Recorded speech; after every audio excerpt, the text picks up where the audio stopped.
The Imposter Inside. Stop feeling like a fraud and own your success introduction. Sarah's hands are shaking. Not because she's nervous, not because she's unprepared, but because today is the day she's been dreading for 3 weeks. Her first board meeting as director.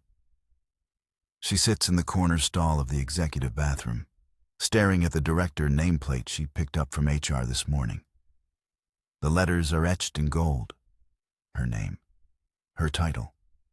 It should feel like victory. Instead, it feels like fraud. Her phone buzzes. A text from her team. "Good luck today. You're going to crush it." Sarah closes her eyes and thinks, if they only knew.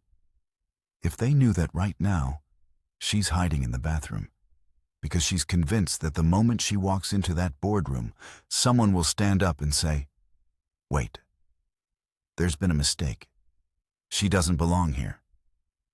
If they knew that despite 20 years of experience, 3 promotions, and a track record of results that speaks for itself. She wakes up every single morning thinking, today is the day they realize I've been faking it all along. If they only knew. But here's what Sarah doesn't know. 7 out of 10 people in that boardroom are thinking the exact same thing. 70%. The CEO who seems so confident, he's terrified someone will discover he's winging half his decisions. The CFO who presents numbers with such authority. She's convinced she's one mistake away from being exposed. Even the intern sitting in the back, taking notes. He thinks he got accepted by accident. This is the silent epidemic no one talks about. This is imposter syndrome. And if you've ever felt like Sarah, if you've ever achieved something and immediately thought, "I got lucky," or "they'll figure me out soon," then you need to hear this. You're not broken. You're not uniquely flawed. You're human. And you're definitely not alone. Let me tell you something that might shock you. Albert Einstein, one of the greatest minds in history, once wrote in a letter, "The exaggerated esteem in which my life work is held makes me very ill at ease. I feel compelled to think of myself as an involuntary swindler."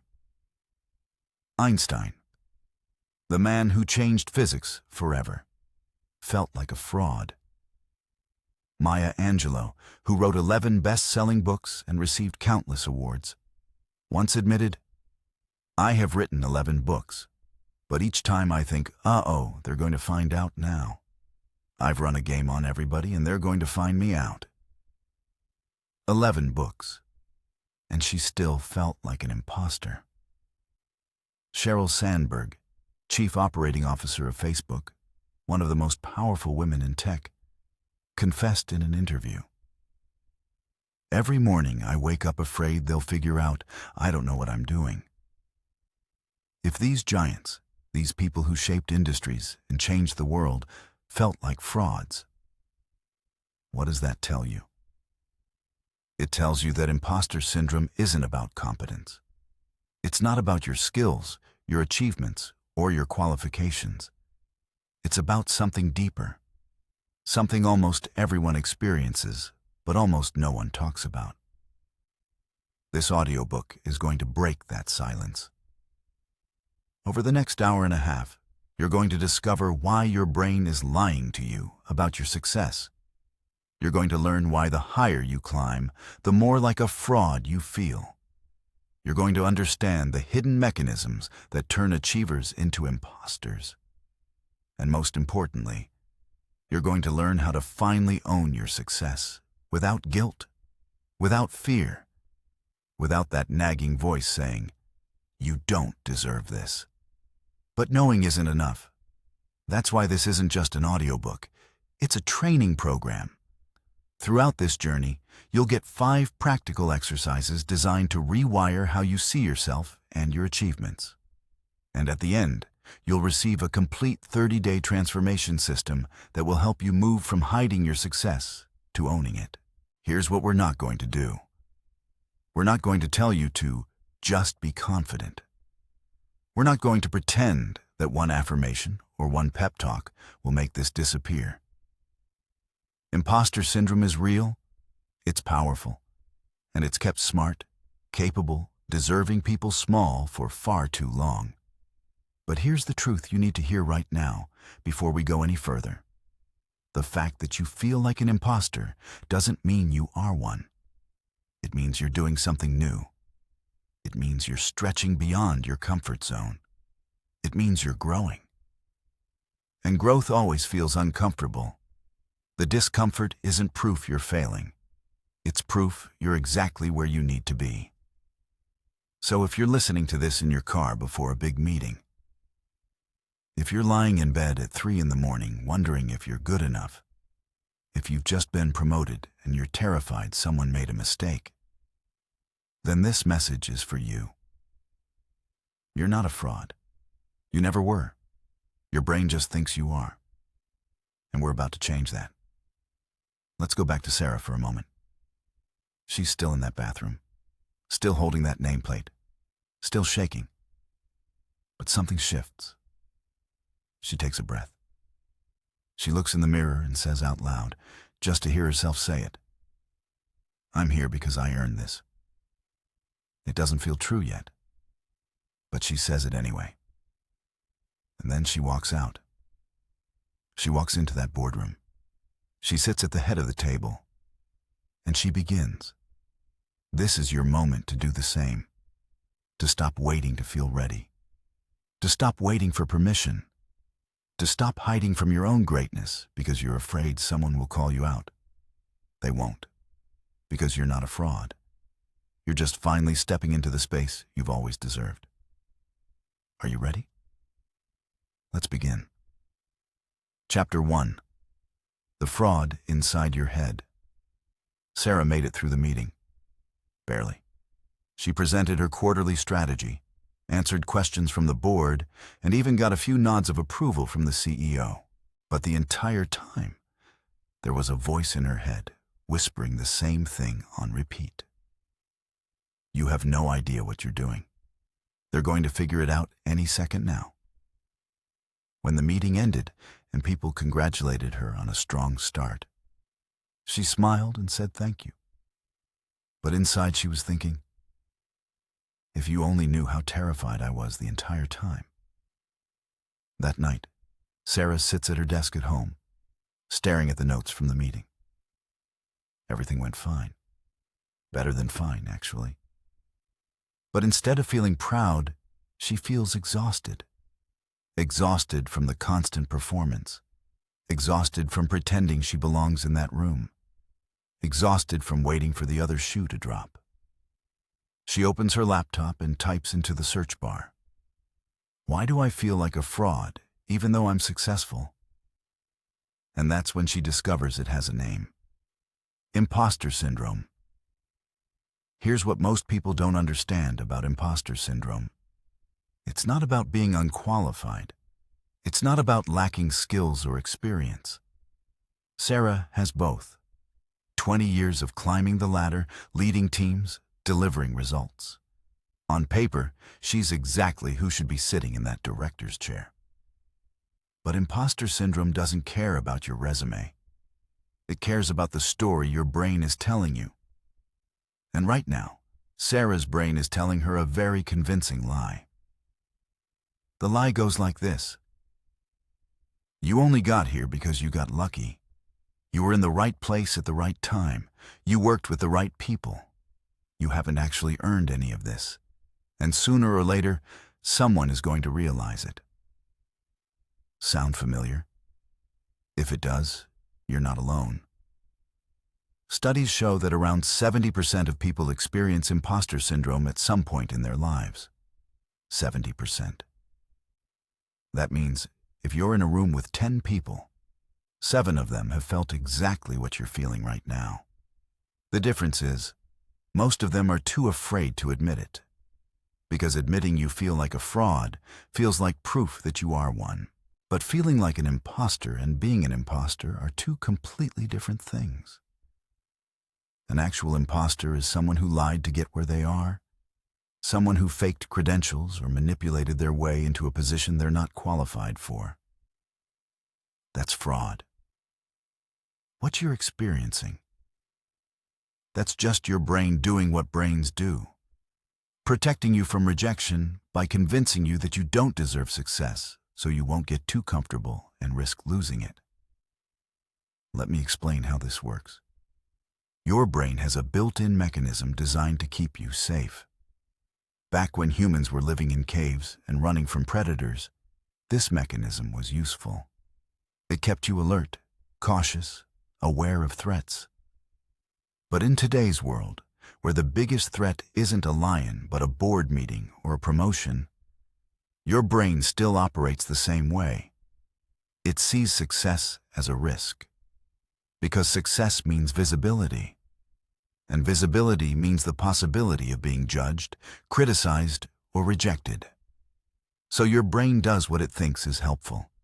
It tells you, hey, maybe you're not actually that good. Maybe you just got lucky. Stay small. Stay safe.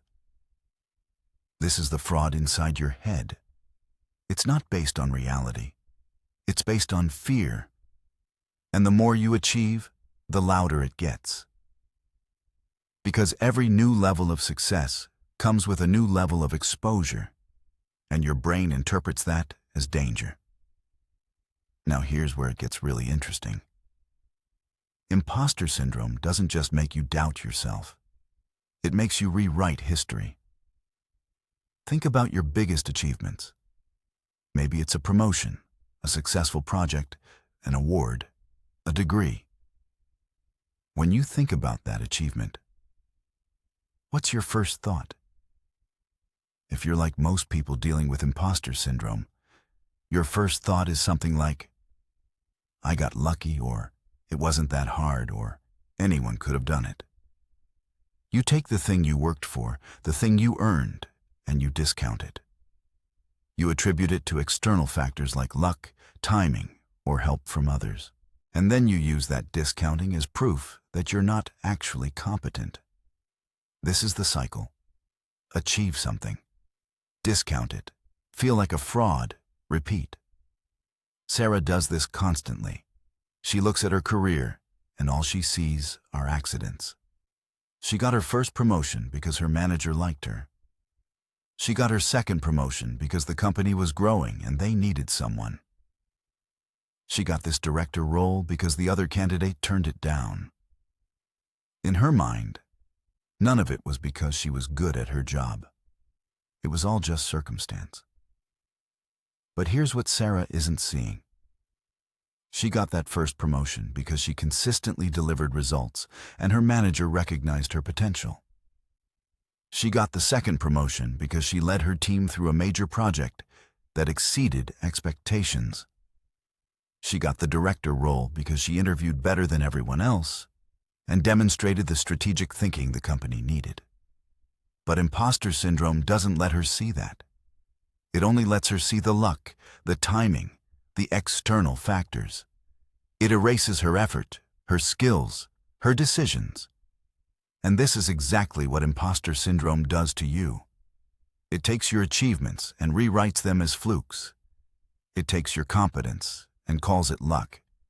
It takes your hard work and labels it insignificant. So let me ask you a question. Think about 3 things you've achieved in your life. Maybe it's a career milestone, a personal goal, a skill you developed. Now, be honest. When you think about those achievements, do you immediately think about the work you put in? Or do you think about how you got lucky, how it wasn't that impressive, how anyone could have done it? If you're doing the second thing, that's imposter syndrome talking. And here's the exercise I want you to do right now. Take those 3 achievements and write them down. Then, next to each one, write down 3 specific actions you took that contributed to that result. Not luck, not timing, not other people. Your actions. What did you do? What decisions did you make? What effort did you put in? This exercise is simple, but it's powerful. Because imposter syndrome thrives in vagueness. It thrives when you look at your success and think, I don't know how I got here. But when you force yourself to list the specific actions you took, you start to see the pattern. You start to see that your success wasn't random. It was the result of hundreds of small decisions, hours of work, moments when you chose to keep going, even when it was hard. Sarah does this exercise that night after discovering what imposter syndrome is. She writes down 3 achievements. Her first promotion, leading a team through a difficult project, getting the director role. And then she forces herself to list the actions she took for each one. For the first promotion, she remembers the late nights she spent learning new systems, the initiative she took to solve problems before anyone asked, the presentations she gave that showcased her ideas. For the project, she remembers the way she kept her team motivated during setbacks, the strategic pivots she made when the original plan wasn't working, the countless hours she spent coordinating with other departments. For the director role, she remembers the months she spent preparing for the interview, the research she did on the company's challenges, the confidence she forced herself to project even when she didn't feel it. By the time she finishes writing, something shifts. She's not fully convinced yet. The voice is still there, still whispering, but maybe. But for the first time, she has evidence. Evidence that she didn't just stumble into success. She built it, step by step, decision by decision, action by action. And that's the first step to dismantling the fraud inside your head, not ignoring it, not pretending it doesn't exist, but looking it in the eye and asking, where's your proof? Because imposter syndrome is loud, but it's not logical. It's a feeling pretending to be a fact. And the moment you separate the two, you start to take back your power. So here's what I want you to remember from this chapter. Feeling like an imposter doesn't make you one. 70% of people feel this way, including some of the most successful people on the planet. The fraud inside your head isn't telling you the truth. It's telling you a story designed to keep you safe. And that story is based on fear, not reality. The work ahead isn't about getting rid of that voice. It's about learning not to believe it. It's about reclaiming your achievements. It's about seeing yourself not through the lens of luck, but through the lens of effort, skill, and choice. Sarah isn't there yet, but she's starting to see the cracks in the story her brain has been telling her. And that's enough for now. Chapter 2. Success doesn't kill the doubt, it feeds it. 3 months into her new role, Sarah gets an email from HR. The subject line reads, "Performance review exceeds expectations." She opens it, scans through the feedback from her team and the executive board, and sees nothing but praise. Strategic thinker, strong leader, exceeding goals ahead of schedule. She should feel relieved. She should feel proud. Instead, she feels more anxious than ever. Because now the stakes are higher. Now people actually expect her to keep performing at this level. And all she can think is, what happens when they realize this was just beginner's luck? This is the paradox that nobody warns you about. You think that once you achieve the thing you've been working toward, the doubt will go away. You think that once you prove yourself, the imposter syndrome will finally shut up. But it doesn't. It gets louder. Because success doesn't kill the doubt. It feeds it. Let me tell you about Sheryl Sandberg. She's the Chief Operating Officer of Facebook, one of the most powerful women in the tech industry. Someone who literally wrote the book on leaning in and owning your ambition. And yet, in an interview, she admitted something that shocked a lot of people. She said, "Every morning I wake up afraid they'll figure out I don't know what I'm doing." Every morning. Not when she was starting out. Not when she was new to the role.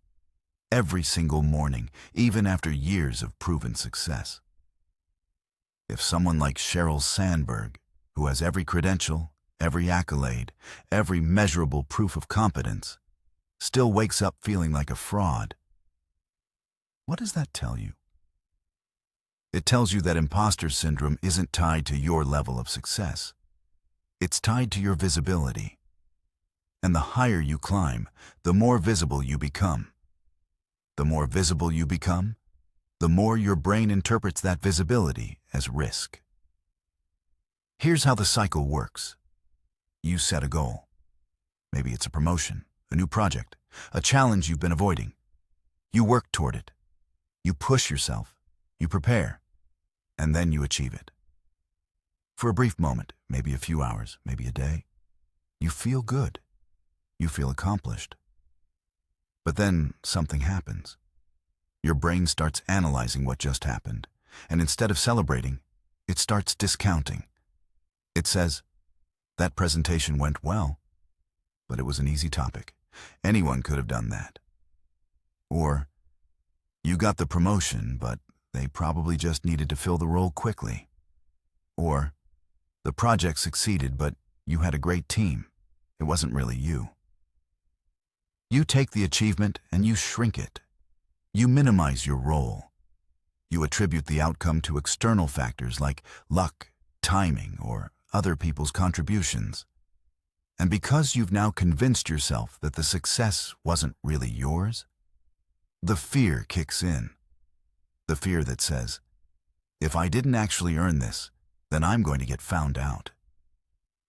So what do? You overcompensate. You work harder. You over-prepare. You stay late. You take on more than you should. Because if you're constantly working, constantly proving yourself, maybe no one will notice that you're not really qualified. This is the imposter cycle. Achieve. Discount. Fear exposure. Overwork. Repeat. And here's the cruel part. The overwork actually leads to more success, because you're putting in more hours, more effort, more energy than anyone else. So you get promoted again, you get more recognition, you achieve even bigger things.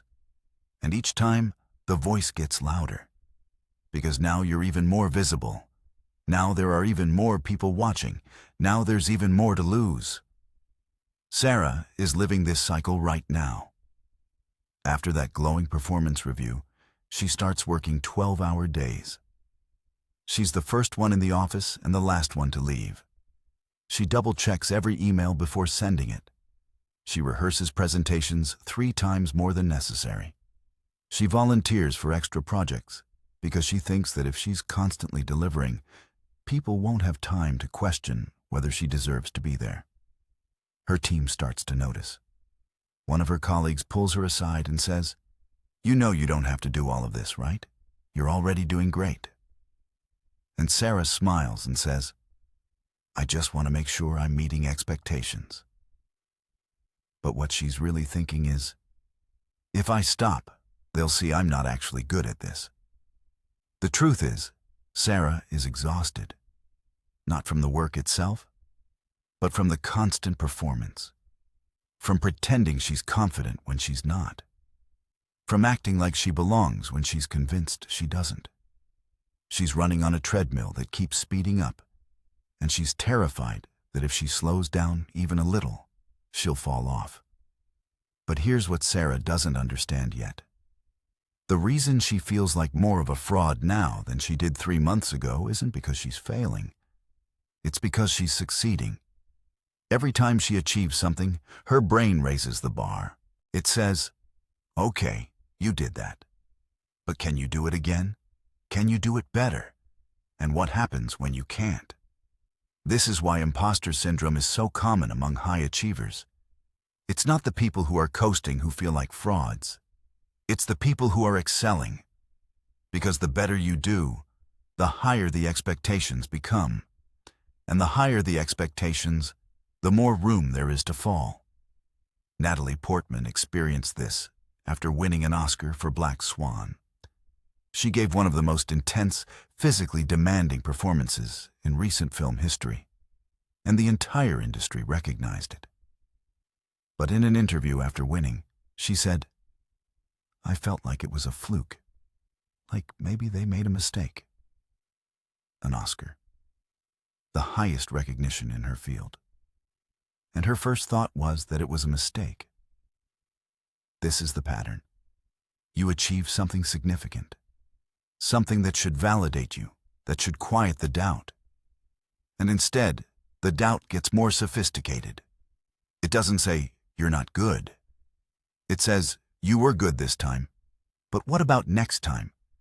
What if you can't maintain this? What if people figure out you just got lucky?" So let me ask you something. Think about the last time you got promoted or praised or recognized for something you did. What was your first thought? Was it, "I earned this"?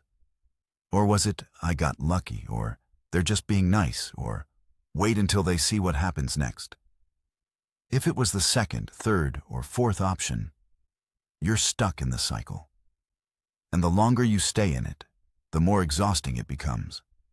Because you're not just working to succeed, you're working to avoid being exposed. And that's a level of pressure that no amount of success can relieve.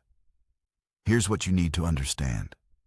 The cycle doesn't break on its own. It doesn't matter how many promotions you get, how many awards you win, how many people tell you you're doing great. If you keep discounting your achievements, if you keep attributing success to external factors, the fear will never go away. In fact, it will get worse, because the more you achieve, the more you have to protect. The more you have to protect, the more afraid you become of losing it. Sarah is starting to realize this. She's been working herself to exhaustion for 3 months, and instead of feeling more secure in her role, she feels more fragile. She's starting to see that no amount of overwork is going to make the voice go away. Because the voice isn't responding to her performance. It's responding to her visibility. And as long as she keeps succeeding, she's going to keep being visible. The question isn't, "How do I prove I'm not a fraud?" The question is, how do I stop letting the fear of being a fraud control my life? And that's what we're going to explore in the chapters ahead. Because the cycle can be broken. But it starts with understanding why you're stuck in it in the first place. For now, here's what I want you to take away from this chapter. Success doesn't cure imposter syndrome. In fact, it often makes it worse. Because every achievement raises the stakes. Every promotion increases your visibility. Every recognition makes you more afraid of losing it all. The cycle of achieve, discount, fear, overwork is real. And if you're in it, you're not weak. You're not broken. You're just caught in a pattern that most high achievers experience, but almost no one talks about. Sarah isn't out of the cycle yet, but she's starting to see it for what it is. And that awareness is the first crack in the armor. Because once you see the pattern, you can start to dismantle it. Chapter 3. The Two Faces of Imposter Syndrome. Sarah's calendar is a nightmare. Back-to-back meetings from 8 in the morning until 6 at night. Then emails until 9. Then reviewing presentations until 11. Then lying in bed, scrolling through her phone, double-checking messages she already sent, making sure she didn't miss anything, didn't say anything wrong, didn't accidentally reveal that she has no idea what she's doing. She's exhausted. Not just tired, but bone-deep, soul-crushing exhausted. The kind of exhaustion that doesn't go away after a good night's sleep. Because it's not physical exhaustion. It's the exhaustion that comes from pretending you're confident when you're terrified, from working twice as hard as everyone else just to feel like you're keeping up, from constantly performing the role of someone who belongs when you're convinced you don't. This is one face of imposter syndrome. The overworker, the person who compensates for feeling like a fraud by becoming indispensable. If you're always the first one in and the last one to leave, if you're always saying yes to every project, if you're constantly going above and beyond, then maybe no one will notice that you're not actually qualified. Maybe the sheer volume of work will make up for the fact that you think you're faking it. But there's another face of imposter syndrome that looks completely different, and it's just as destructive. Marcus has been working on launching his own business for 3 years. He has the idea, he has the skills, he has the market research. He even has a few potential clients who've expressed interest. But he hasn't launched. Because he's not ready yet. He needs to take one more course. He needs to refine the business plan one more time. He needs to build a better website. He needs to wait until he has more experience, more credentials, more proof that he's actually qualified to do this. Marcus isn't lazy. He's not afraid of hard work. But he's stuck in a different version of the imposter cycle. Instead of overworking to prove he's not a fraud, he's procrastinating to protect himself from being exposed as one. Because if he never launches, he never has to face the possibility of failure. If he never puts himself out there, no one can call him out. The fear of being discovered as incompetent keeps him in perpetual preparation mode, always getting ready, but never actually doing. These are the two faces of imposter syndrome: overwork and avoidance. And both of them are responses to the same fear. The fear that you're not good enough, that you're going to be found out, that someone is going to stand up and say, "Wait, what are you doing here?" Barbara Corcoran, one of the most successful entrepreneurs in America and a star on Shark Tank, has talked openly about imposter syndrome. And here's what she said that's so interesting. She said, "Successful people are driven by imposter syndrome. It's what keeps them working harder." She's not wrong. Imposter syndrome can be a powerful motivator. It can push you to prepare more, to work harder, to deliver better results. But it can also trap you in a cycle where you're never satisfied, never secure, never able to just exist without constantly proving yourself. The overworker is always one step ahead, terrified of being caught. The procrastinator is always one step behind, terrified of starting. And both of them are giving imposter syndrome exactly what it wants: control over their lives. Sarah is deep in the overwork side of this. She's convinced that if she just works hard enough, if she just proves herself enough times, the fear will go away. But it doesn't. Because no amount of work can satisfy a fear that isn't based on reality. She could work 100 hours a week and the voice would still be there, whispering, "What if you slip up? What if someone realizes you're not actually that good?" Marcus, on the other hand, is stuck on the other side. He's convinced that if he just prepares enough, if he just gets one more qualification, one more piece of knowledge, then he'll finally feel ready. But he won't, because imposter syndrome doesn't respond to preparation. It responds to visibility. And as long as he stays invisible, the fear stays dormant. But so does his potential.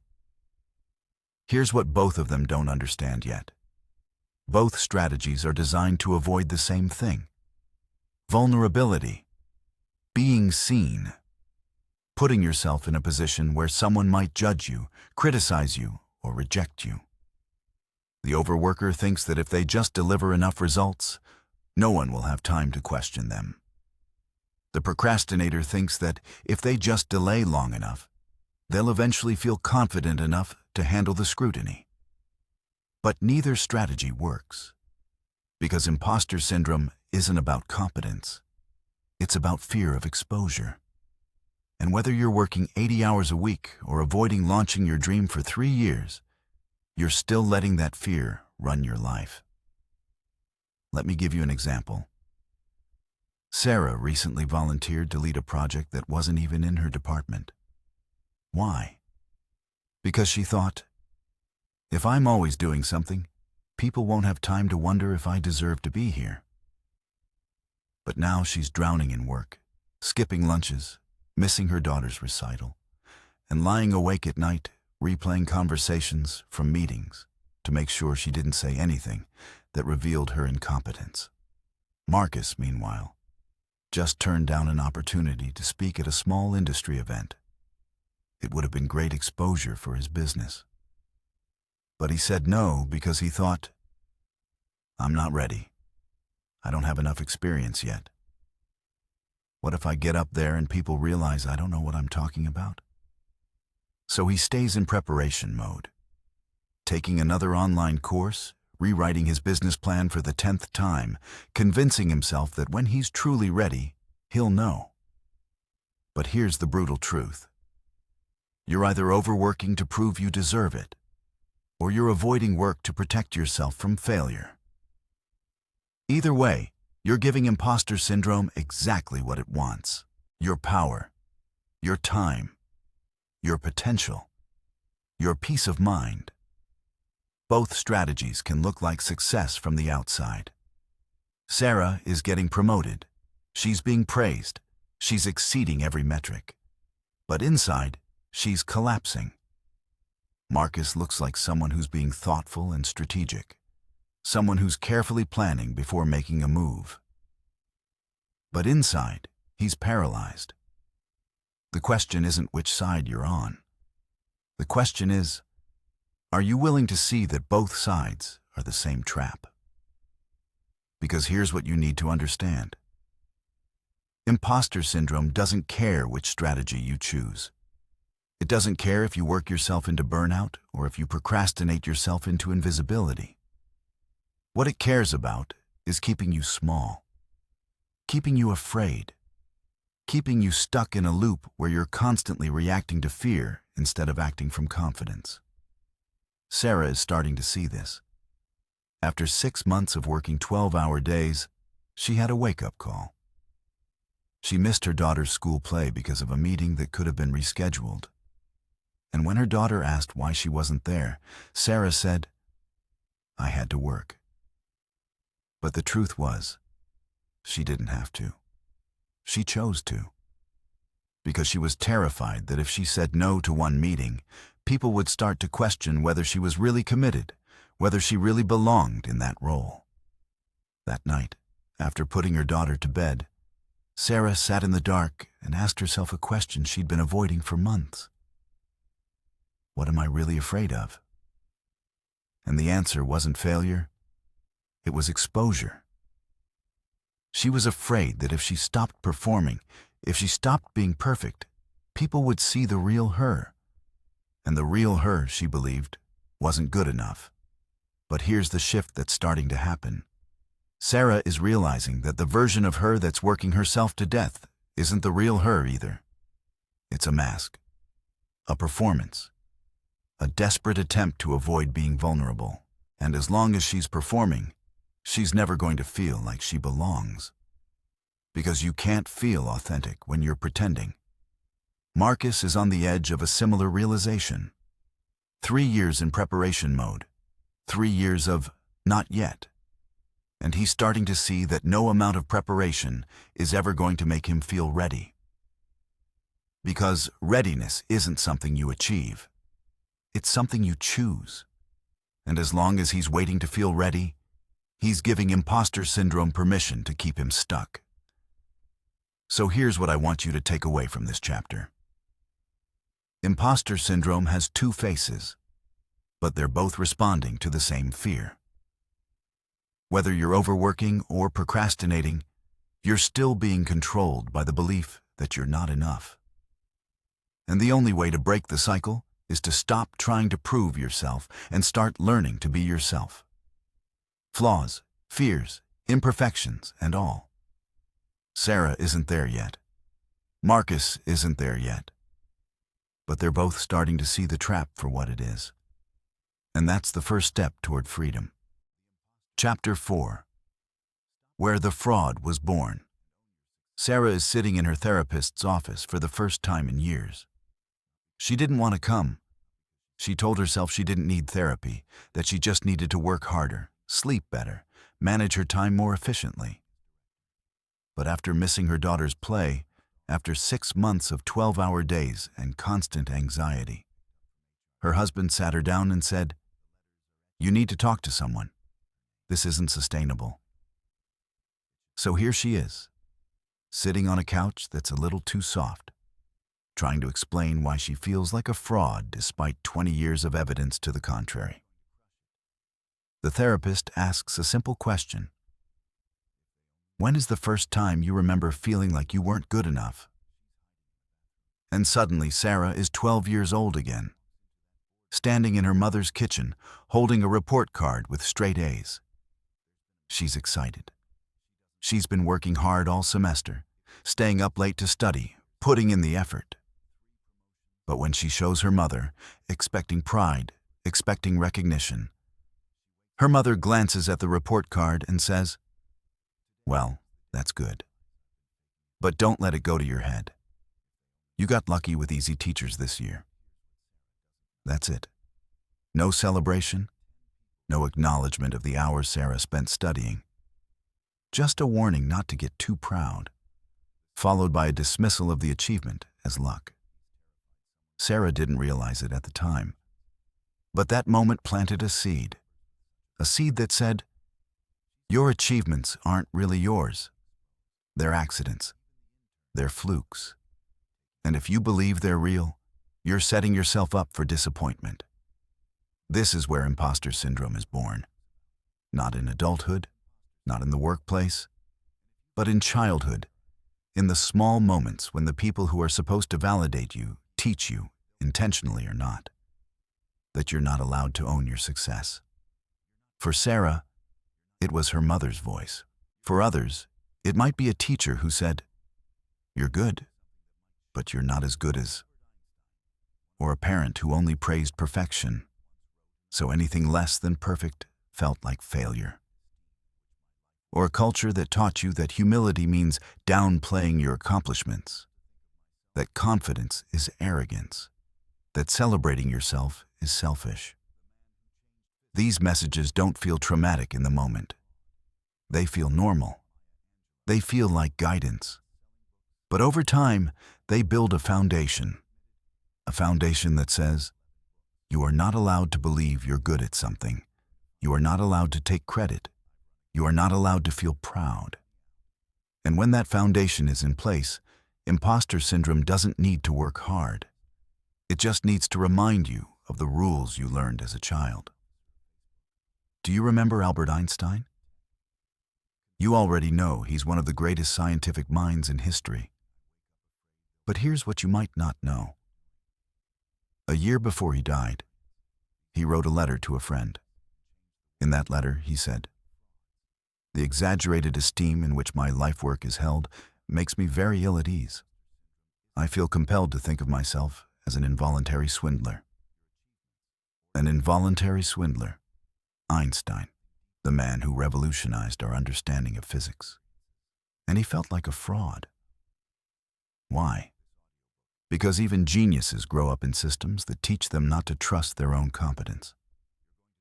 Einstein was told as a child that he was slow, that he wasn't as smart as other kids, that he wasn't going to amount to much. And even though he went on to prove everyone wrong, that early conditioning never fully left him. This is the power of where the fraud was born. It doesn't matter how much you achieve later. If the foundation says you're not enough, that belief will follow you, no matter how high you climb. Michelle Obama talked about this in her book, Becoming. She said, "I still have a little imposter syndrome.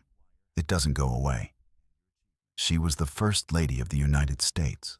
She's a lawyer, a best-selling author, one of the most admired women in the world. And she still carries that doubt. Because imposter syndrome isn't about what you've done. It's about what you were taught to believe about yourself before you ever had a chance to prove anything. For many people, especially women, the conditioning runs even deeper. Research shows that women are more likely to experience imposter syndrome than men, not because they're less competent, but because they're socialized differently. Girls are often taught to be humble, to not brag, to make others comfortable even at the expense of their own confidence. Boys are taught to take up space, to assert themselves, to claim their victories. And while these are generalizations, the patterns are real. By the time women reach adulthood, many of them have internalized the message that confidence is unattractive, that ambition is unfeminine, that success should be apologized for rather than celebrated. This doesn't mean men don't experience imposter syndrome. They absolutely do. But for men, the conditioning often looks different. It's the pressure to be perfect, to never show weakness, to always have the answer. Men are taught that admitting doubt is admitting failure. So instead of saying, "I feel like I'm not qualified," they just work harder, push themselves further, and burn out in silence. Sarah is starting to see how all of this played out in her life. It wasn't just her mother's comment about the report card.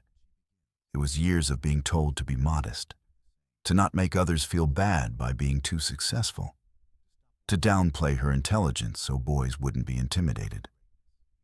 It was being praised for being helpful and cooperative, but rarely for being brilliant or ambitious. It was learning that the safest way to navigate the world was to shrink herself, to make herself smaller, to always give credit to others, even when the work was hers. And now, 30 years later, she's sitting in a director's chair, and her first thought every morning is, they made a mistake. Because somewhere deep inside, she still believes what she was taught as a child, that her success isn't really hers, that she's lucky, that she needs to stay humble, stay small, stay quiet about what she's actually capable of. The therapist asks another question. What would happen if you believed you deserved to be where you are? Sarah doesn't have an answer, because she's never allowed herself to fully believe that. Believing it feels dangerous. It feels like setting herself up for a fall. It feels like breaking a rule she's been following her entire life. But here's what she's starting to realize. That rule was never hers. It was handed to her by people who were operating from their own fears, their own limitations, their own conditioning. Her mother didn't say, "Don't let it go to your head," because Sarah was arrogant. She said it because she was afraid Sarah would get hurt if she believed too much in herself. The teachers who told students not to brag weren't protecting humility. They were protecting a system that valued conformity over confidence. And the culture that taught Sarah to downplay her achievements wasn't doing it for her benefit. It was doing it to keep her manageable, to keep her from taking up too much space, to keep her from challenging the status quo. This is where the fraud was born. In the well-meaning advice, the protective warnings, the cultural conditioning that taught you not to believe in yourself too much. And the cruelest part? Most of it was delivered with love. Most of it came from people who genuinely thought they were helping you. But here's the truth. You can't build a life of authentic success on a foundation of self-doubt. You can't own your achievements if you were taught that owning them makes you arrogant. You can't feel like you belong if you were raised to believe that confidence is dangerous. Sarah is beginning to understand this. The fraud inside her head isn't a reflection of her competence. It's an echo of voices from her past, voices that told her to stay small, stay humble, stay safe. And as long as she keeps listening to those voices, she'll never feel like she's enough. Because those voices were never about her. They were about fear. Fear of failure, fear of judgment, fear of standing out. The work ahead isn't about proving those voices wrong. It's about recognizing that they were never telling her the truth in the first place. And that's a kind of freedom she's never allowed herself to imagine. Sarah leaves the therapist's office that day with a single thought circling in her mind. What if the voice in my head isn't mine? What if it never was? And that question, as uncomfortable as it is the beginning of something new. Chapter 5. The Perfectionism Trap. Sarah is revising a presentation for the third time.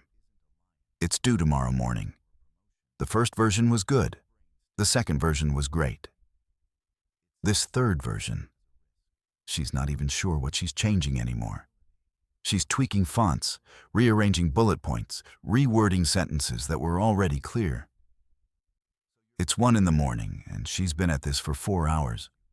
And somewhere in the back of her mind, she knows this isn't about making the presentation better. It's about making it perfect. Because if it's perfect, no one can criticize it. If it's perfect, no one can question whether she belongs in that role. But here's the problem. Perfect doesn't exist. And chasing it is like running on a treadmill that keeps speeding up. The faster you run, the faster it goes, until you're sprinting just to stay in place, exhausted and going nowhere. This is the perfectionism trap. And it's one of the most insidious ways imposter syndrome keeps you stuck. Because perfectionism doesn't look like a problem from the outside. It looks like dedication. It looks like high standards.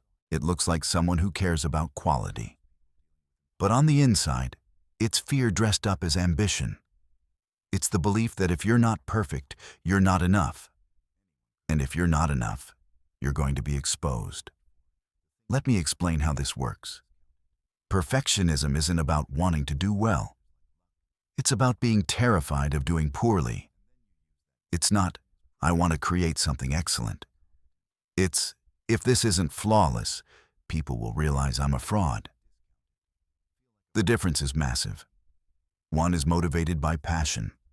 The other is motivated by terror. And here's where it ties directly into imposter syndrome. When you believe you don't actually deserve your success, when you're convinced you've been lucky or faking it, perfectionism becomes your insurance policy. It's your way of saying, okay, maybe I'm not naturally talented, but if I work hard enough, if I'm meticulous enough, if I check everything 10 times, then I can make up for the fact that I don't really belong here. But the trap is this. You set impossibly high standards. Standards that no human being could consistently meet. And when you inevitably fall short, because you're human and humans are not machines, you use that failure as proof that you were right all along. You weren't good enough. You are a fraud. And the voice in your head says, see? I told you. You almost got caught. Better work even harder next time. Emma Watson, the actress who played Hermione Granger in the Harry Potter films, talked about this in an interview. She said, any moment someone's going to find out I'm a total fraud and that I don't deserve any of what I've achieved. Emma Watson. Someone who's been acting since she was a child, who's worked with some of the best directors in the world, who's been nominated for countless awards. And she still feels like a fraud. Why? Because perfectionism convinced her that unless she's perfect, she doesn't deserve to be there. This is what perfectionism does. It takes the goalposts and moves them every time you get close. You hit 95%? Well, it should have been 100. You delivered the project on time? Well, you could have done it faster. You got praise from your boss? Well, they were probably just being nice. Perfectionism will never let you win. Because the game is rigged. The standards aren't designed to measure your competence. They're designed to keep you afraid. Sarah is starting to see this in her own life. She's been chasing perfection for so long that she doesn't even know what good enough looks like anymore. Every project has to be flawless. Every email has to be perfectly worded. Every presentation has to anticipate every possible question. And when she inevitably can't meet those standards because they're unrealistic, she spirals. She thinks, I should have worked harder.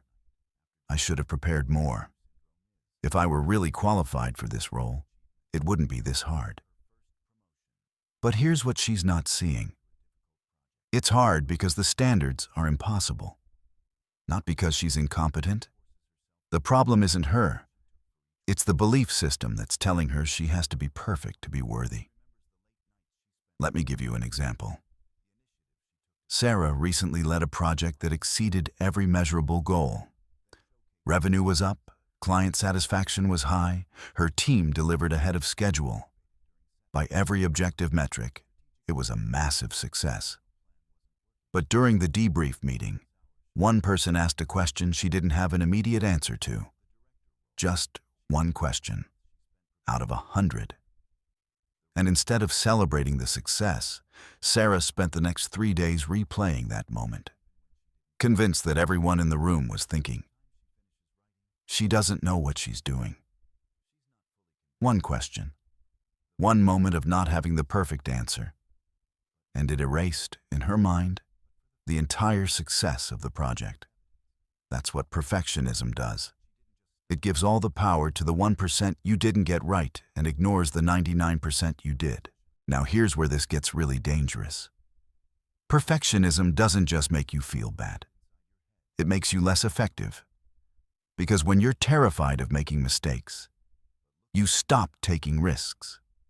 You stop experimenting. You stop trying new things because new things come with the possibility of failure. And if failure means you're a fraud, then you'd rather play it safe. You'd rather stay in the zone where you can control every variable, even if that means never growing, never stretching, never discovering what you're actually capable of. Sarah is stuck in this right now. She's so focused on not making mistakes that she's stopped proposing bold ideas in meetings. She's stopped volunteering for challenging projects. She's playing defense instead of offense. And the cruel irony is, the more she plays it safe, the more she feels like a fraud. Because deep down, she knows she's capable of more. But the fear of not being perfect is stronger than the desire to grow. So here's the exercise I want you to do. And this is a big one, because it's going to show you just how unrealistic your standards actually are. Grab the workbook that comes with this audiobook, or if you don't have it handy, just grab a piece of paper.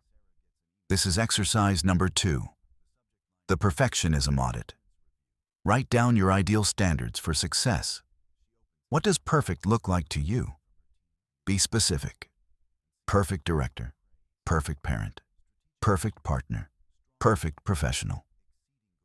What are the standards you're holding yourself to? Now here's the hard part. Look at that list and ask yourself, does any person on the planet meet all of these standards? Not most of them, not some of them, all of them. Can you name one person, living or dead, who consistently meets every single standard you just wrote down? If you can't, and I'm willing to bet you can't, then your standards aren't designed to help you succeed. They're designed to make you feel like a failure, because you're measuring yourself against an imaginary ideal that doesn't exist. And as long as you're doing that, imposter syndrome will always have ammunition. Sarah does this exercise that night after finally giving up on the presentation at 2 in the morning. She writes down her list. Perfect director. Always has the answer, never makes mistakes, inspires the team effortlessly, balances work and family flawlessly, never shows doubt, delivers perfect results every single time. She stares at the list for a long time. And then she tries to think of someone who meets all of those standards. Her previous boss? No, he made mistakes all the time. The CEO? No, she's heard him admit he doesn't have all the answers. Her mentor? No, she's open about struggling with work-life balance. There's no one, not a single person she can think of who meets the standards she's holding herself to. And for the first time, she realizes that maybe the problem isn't her. Maybe the problem is the standard. Here's what I want you to take away from this chapter. Perfectionism isn't about excellence. It's about fear. It's the belief that you have to be flawless to be worthy. That one mistake will expose you as a fraud, that good enough means you're not actually good. But that belief is a trap. Because perfect doesn't exist. And chasing it will exhaust you, limit you, and keep you stuck in a cycle where you never feel like you're enough. The work isn't about lowering your standards. It's about making your standards realistic. It's about recognizing that success doesn't mean never making mistakes. It means learning from them. It means being excellent, not perfect. It means being human. Sarah isn't there yet. She's still going to revise that presentation one more time tomorrow morning. But something has shifted. For the first time, she's questioning whether the voice demanding perfection is actually helping her or just keeping her afraid. And that question is the beginning of freedom. Chapter 6. Comparing yourself into oblivion. It's Sunday morning, and Sarah is doing something she knows she shouldn't be doing, but can't seem to stop. She's scrolling through LinkedIn, post after post of people celebrating promotions, sharing awards, announcing new ventures, posting photos from conferences and speaking engagements. Everyone looks confident. Everyone looks successful. Everyone looks like they have it all figured out. And with every post, Sarah feels smaller. Because she's comparing her internal reality, the one filled with doubt and fear and exhaustion, to everyone else's external highlight reel. She's comparing the messy truth of her daily struggle to the polished, curated version of other people's success. And it's a game she can never win. This is one of the most destructive patterns that feeds imposter syndrome. The constant comparison, the endless measuring of yourself against others. And the cruelest part is, you're not even comparing the same things. You're comparing your behind the scenes to everyone else's highlight reel. You're comparing your worst moments to their best moments. You're comparing your doubts to their confidence. And then you're using that comparison as proof that you don't measure up. Let me explain why this is so damaging. When you look at someone else's success, you only see the outcome. You see the promotion, the award, the achievement. You don't see the years of struggle that led to it. You don't see the failures they hid. You don't see the moments they felt like frauds. You don't see the doubt they carry every single day. You see a polished surface, and you assume that surface reflects their entire reality. But here's what you don't realize. Most of those people you're comparing yourself to, they're doing the exact same thing.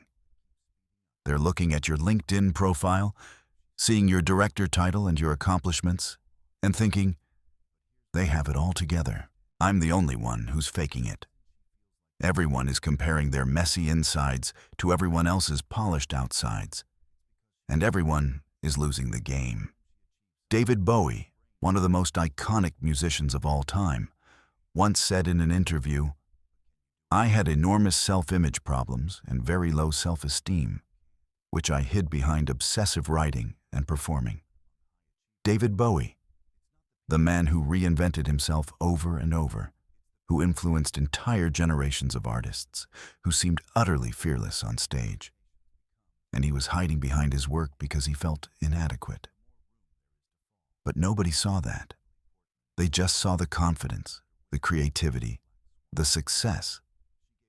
And they compared themselves to that image, not knowing that the image wasn't the full story. This is the trap of comparison. You're never comparing the full picture. You're comparing a fragment of your reality to a fragment of someone else's. And then you're drawing conclusions about your worth based on incomplete information. Sarah is starting to see this. But it's hard to break the pattern.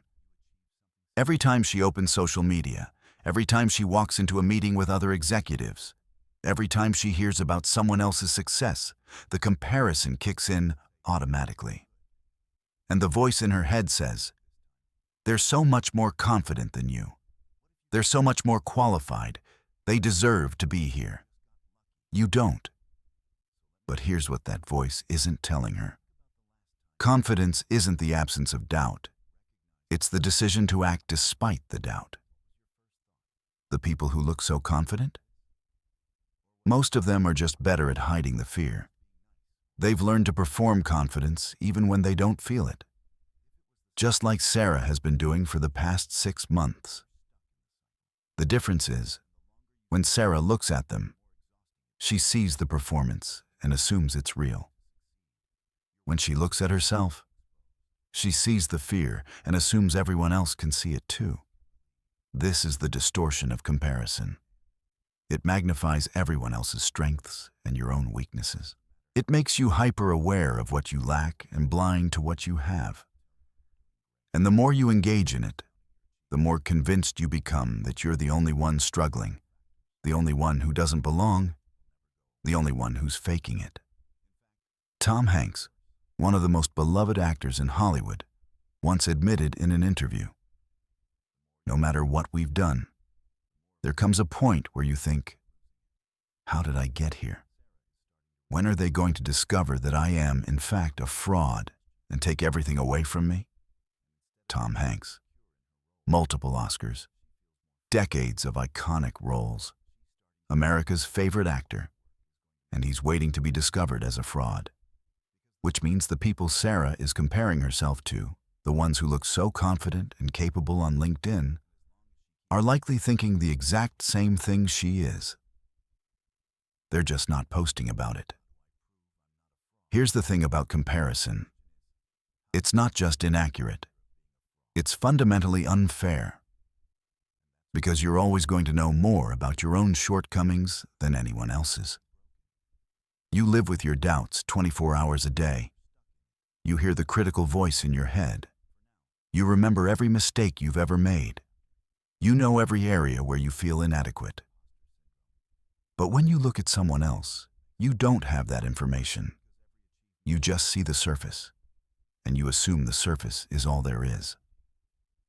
Sarah realizes this one Sunday afternoon when she finally closes LinkedIn and calls an old friend, someone she used to work with years ago. They catch up, and Sarah mentions how impressive her friend's career has been, how confident she always seemed, how Sarah used to look at her and think, "That's what a real leader looks like." And her friend laughs. Not a happy laugh, a tired, knowing laugh. And she says, "Are you kidding? I spent the entire time we worked together thinking I was going to get fired. I thought you were the confident one. You always seemed so calm, so in control. I used to compare myself to you and feel like I was failing."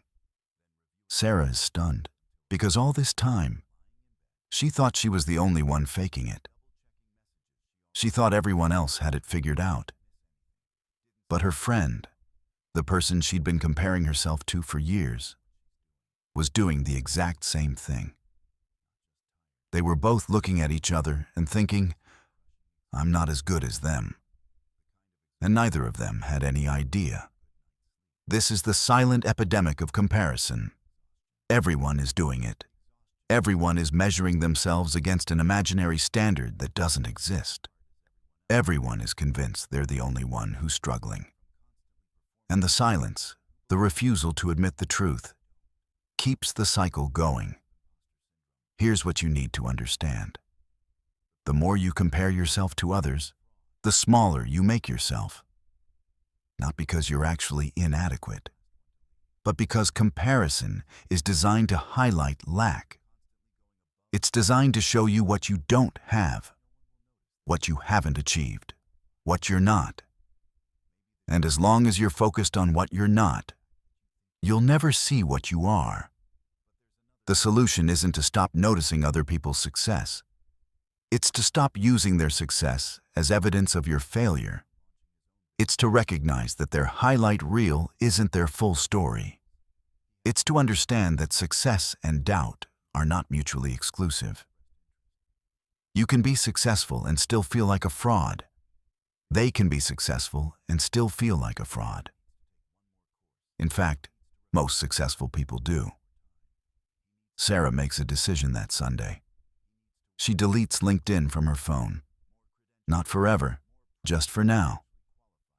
Because she realizes that every time she scrolls, she's feeding the voice that tells her she's not enough. She's giving power to a false narrative. She's comparing herself into oblivion, one post at a time. And here's what happens when she stops. She starts to see her own life more clearly. She starts to notice the progress she's made, the challenges she's navigated, the growth she's experienced. Not because those things weren't there before, but because she was too busy looking at everyone else to notice them. Here's what I want you to take away from this chapter. Comparison is a trap. It's a game you can never win because the rules are rigged. You're comparing your internal chaos to everyone else's external order. You're comparing your doubts to their confidence. You're comparing your struggle to their success. And you're using that comparison to conclude that you don't measure up. But the comparison was never fair in the first place.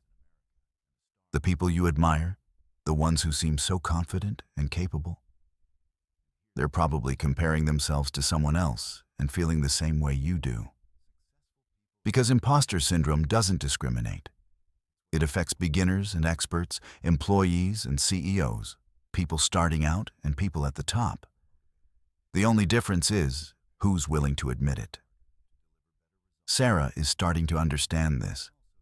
She's starting to see that the problem isn't her. It's the lens she's been using to view herself. And that lens is distorted by comparison, by the false belief that everyone else has it figured out while she's the only one struggling. But you know what? Nobody has it fully figured out. They're just better at pretending. And once you see that, the comparison loses its power. Chapter 7. The Silent Epidemic. Sarah attends a leadership conference 3 months after her therapy session. It's one of those events where everyone seems polished, confident, and completely in control. The keynote speakers talk about their success stories with a level of assurance that makes Sarah feel even smaller. During the break, she sits at a table with 5 other directors from different companies, all of them looking equally composed, equally accomplished. The conversation is surface level at first. Industry trends, market challenges, safe topics. But then someone makes a joke about feeling like they're faking it, and the entire table goes quiet.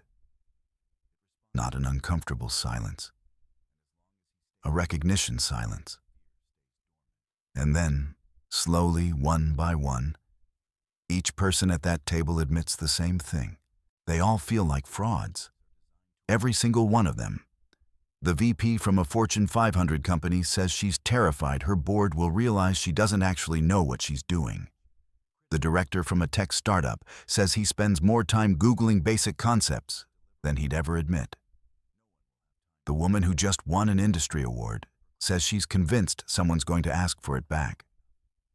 And Sarah, who's been carrying this secret for months, suddenly realizes she's not alone, not even close. This is the silent epidemic. It's not that imposter syndrome is rare. It's that nobody talks about it. Everyone thinks they're the only one experiencing it. So they hide it. They compensate for it. They work themselves to exhaustion trying to cover it up. And the silence makes it worse. Because when you think you're the only one struggling, the struggle feels like proof that you don't belong. Research on imposter syndrome shows something staggering. Studies estimate that anywhere from 9% to 82% of people experience it, depending on the field and the demographic. That range is huge, but even at the low end, 9% is significant. And at the high end, 82% means that in a room of 10 people, 8 of them are walking around feeling like they're not qualified, not deserving, not enough. But most of them will never say it out loud. Why? Because admitting you feel like a fraud feels like admitting you are a fraud. It feels like giving people permission to question you, to scrutinize you, to realize what you've been terrified they discover all along. So instead, everyone stays silent. Everyone puts on the mask of confidence. Everyone performs competence even when they don't feel it. And the epidemic stays hidden.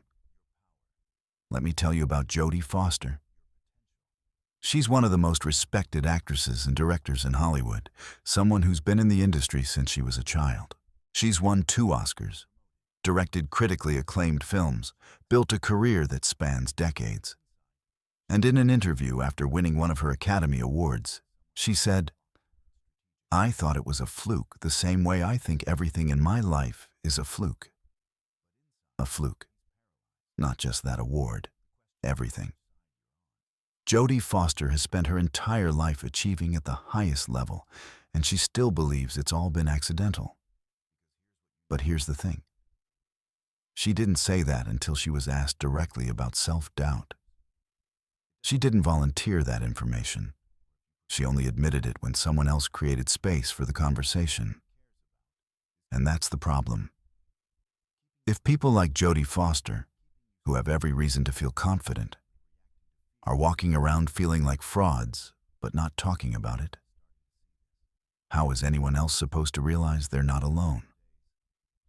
The silence perpetuates the problem. It makes imposter syndrome feel like a personal failing instead of a shared human experience. It makes you think, everyone else has it together. I'm the only one struggling. I must be the problem. But the reality is, almost everyone is struggling. They're just hiding it as well as you are.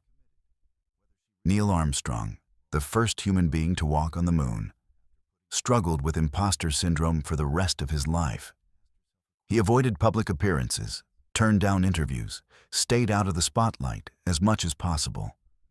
Why? Because he felt like he didn't deserve the attention. He felt like the mission's success was a team effort and he just happened to be the one who got the credit. The first person to walk on the moon felt like he didn't deserve recognition. If that doesn't illustrate how disconnected imposter syndrome is from actual competence, I don't know what does. Sarah is starting to understand this now. That conversation at the conference changed something for her. For the first time, she realized that the voice in her head telling her she's a fraud isn't giving her unique information. It's giving her the same lie that it's giving to almost everyone around her. The difference is, most people are too afraid to admit it. And that fear keeps everyone trapped in isolation, convinced they're the only one who doesn't belong. Here's what's cruel about the silence. It protects the syndrome. Imposter syndrome thrives in secrecy. It thrives when you think you're alone. Because as long as you believe you're the only one feeling this way, the feeling seems valid. It seems like evidence. But the moment you talk about it, the moment you hear someone else say, "Me too," the power dynamic shifts. It stops being proof of your inadequacy and starts being a normal human response to visibility, to growth, to stepping into something bigger than you've done before. After that conference, Sarah starts paying attention to how often imposter syndrome shows up in conversations, but only when someone is brave enough to name it first. She notices that when she's honest about her doubts, other people open up too. When she admits she doesn't have all the answers, her team stops pretending they do. When she says, "I'm figuring this out as I go," the pressure in the room drops because everyone else has been doing the same thing, but didn't feel like they could say it. The silent epidemic isn't silent because people aren't experiencing it. It's silent because people are terrified of being the first to admit it. And that's what keeps the cycle going. Everyone is waiting for someone else to say it first. Everyone is protecting the image, maintaining the performance, hiding the doubt. And in doing so, they're making everyone else feel more alone. So here's what Sarah does. She starts talking about it, not in a way that undermines her authority or competence, but in a way that acknowledges the reality of growth. In her next team meeting, she says something she never would have said 6 months ago. She says, "I want you to know that I don't have all the answers. I'm learning as we go, and I think that's okay. I think that's how real leadership works." The room is quiet for a moment, and then one of her team members says, "Thank you for saying that. I've been terrified to admit I don't know everything." And then someone else says it, and then another person. And within minutes, the entire team is talking about the pressure they've been under, the fear of not being enough, the exhaustion of pretending to be certain when they're not. That's when Sarah realizes something powerful. The silence isn't protecting anyone. It's isolating everyone. And the moment you break it, the moment you say, "I feel like this too," you give other people permission to be human. You give them permission to stop performing. You give them permission to exist without the mask. Here's what I want you to take away from this chapter. Imposter syndrome is an epidemic, but it's only silent because we keep it that way. The moment you start talking about it, you realize how many people around you are carrying the same weight. You realize you're not uniquely flawed. You're not the only one who doesn't feel ready. You're not the only one who's terrified of being exposed.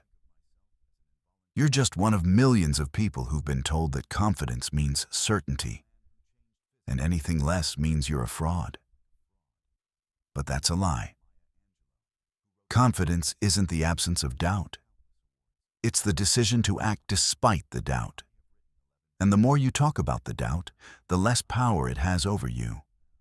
Sarah isn't cured. She still feels like a fraud sometimes. But now she knows she's not alone. And that knowledge, that connection, is starting to change everything. Chapter 8. What you're really afraid of. Sarah is having coffee with her mentor. It's been 4 months since she took the director role, and she's finally ready to ask the question she's been avoiding. How do you deal with feeling like you don't belong? Her mentor looks at her for a long moment. Then she says something Sarah isn't expecting. "You think that feeling goes away?" Sarah nods. She's been waiting for the moment when she finally feels like she's earned her place. When the doubt disappears, and she can just exist in the role without questioning it. Her mentor smiles, but it's not a reassuring smile. It's the kind of smile that says, "You've been asking the wrong question." "Sarah, I've been a VP for 8 years. I still walk into boardrooms wondering if someone's going to stand up and say, 'I don't belong there.'" This stops Sarah cold. Because if her mentor, someone she's looked up to for years, someone who seems unshakable, is still feeling this way, then what is she actually afraid of? It's not failure, she realizes. It's not even being incompetent. It's something deeper. It's the fear that even if she does everything right, she still won't be allowed to stay. This is what most people don't understand about imposter syndrome. It's not about what you can or can't do. It's about who you believe you're allowed to be. The real fear isn't, "What if I fail?"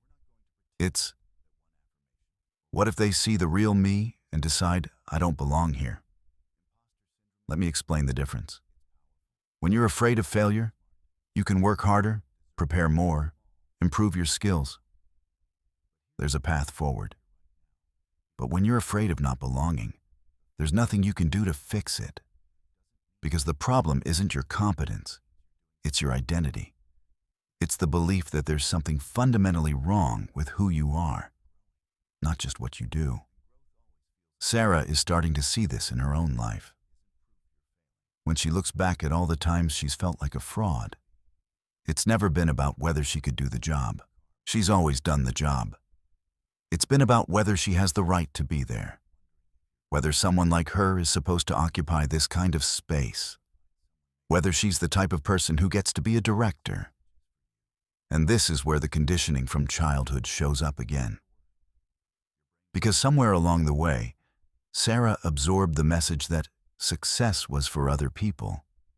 People who were more naturally confident. People who looked a certain way or talked a certain way or came from the right background. And even though she's achieved everything those other people have achieved, she still doesn't feel like one of them. She feels like she's pretending to be one of them. And eventually, she's convinced someone's going to notice. Serena Williams talked about this in an interview after winning her 23rd Grand Slam title. She said, "I still have to deal with imposter syndrome. I still feel like I don't belong." Serena Williams, one of the greatest athletes of all time, 23 major championships, decades of dominance, and she still feels like she doesn't belong. Not because she's not good enough, but because the space she occupies wasn't originally designed for someone like her. This is the fear beneath the fear. It's not about performance. It's about permission. It's the question, am I allowed to be here? And for so many people, especially women, especially people of color, especially anyone who's been told explicitly or implicitly that they don't fit the mold of what success is supposed to look like, that question never fully goes away. Because the world keeps reminding them that they're breaking a rule just by existing in that space. Sarah is starting to understand that her imposter syndrome isn't just about her own insecurity. It's about decades of messages telling her that leadership looks a certain way, and she doesn't look like that. It's about being praised for being helpful and accommodating, but rarely for being ambitious or commanding. It's about walking into rooms where everyone else looks like they've always belonged there, and feeling like she's crashing a party she wasn't invited to.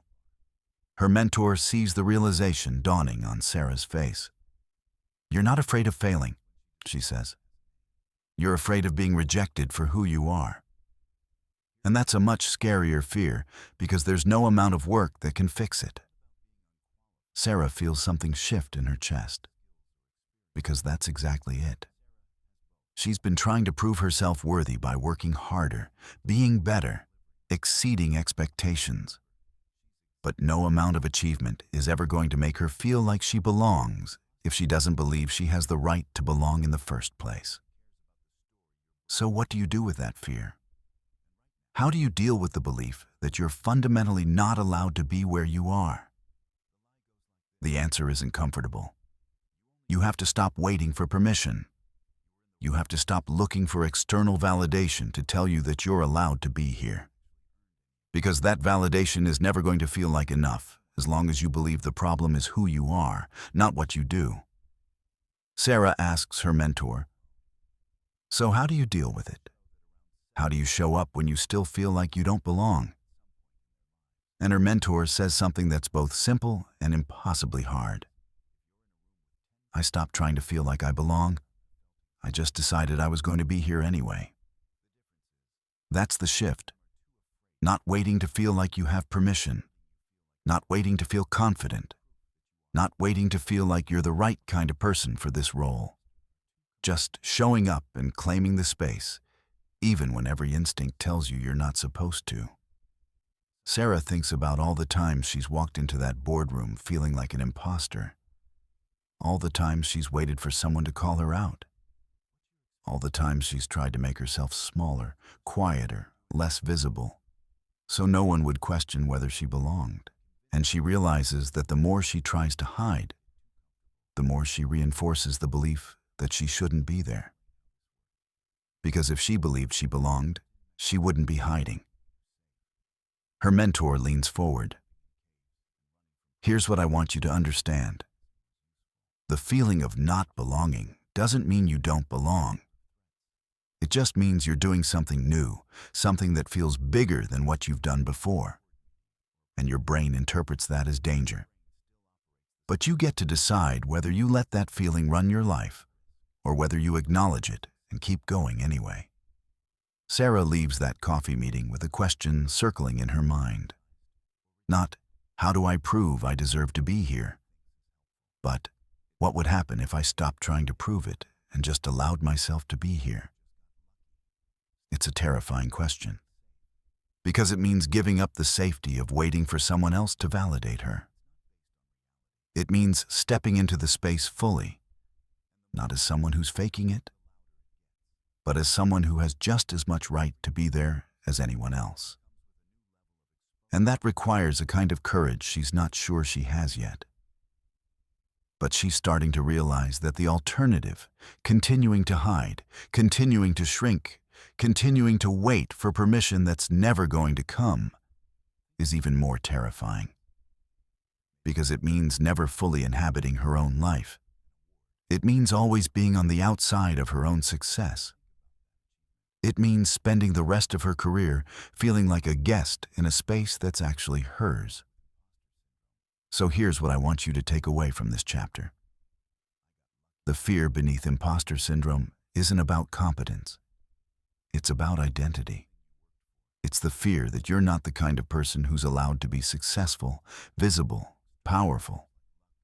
And that fear doesn't get fixed by working harder or achieving more. It gets addressed by recognizing that you don't need permission to be who you are. You don't need to wait until you feel like you belong. You just need to decide that you're going to show up anyway. Sarah isn't there yet. She's still negotiating with the fear. But she's starting to see it for what it is. Not proof that she doesn't belong. Just an old story trying to keep her safe by keeping her small. And that story doesn't have to be the one she lives by anymore. Chapter 9.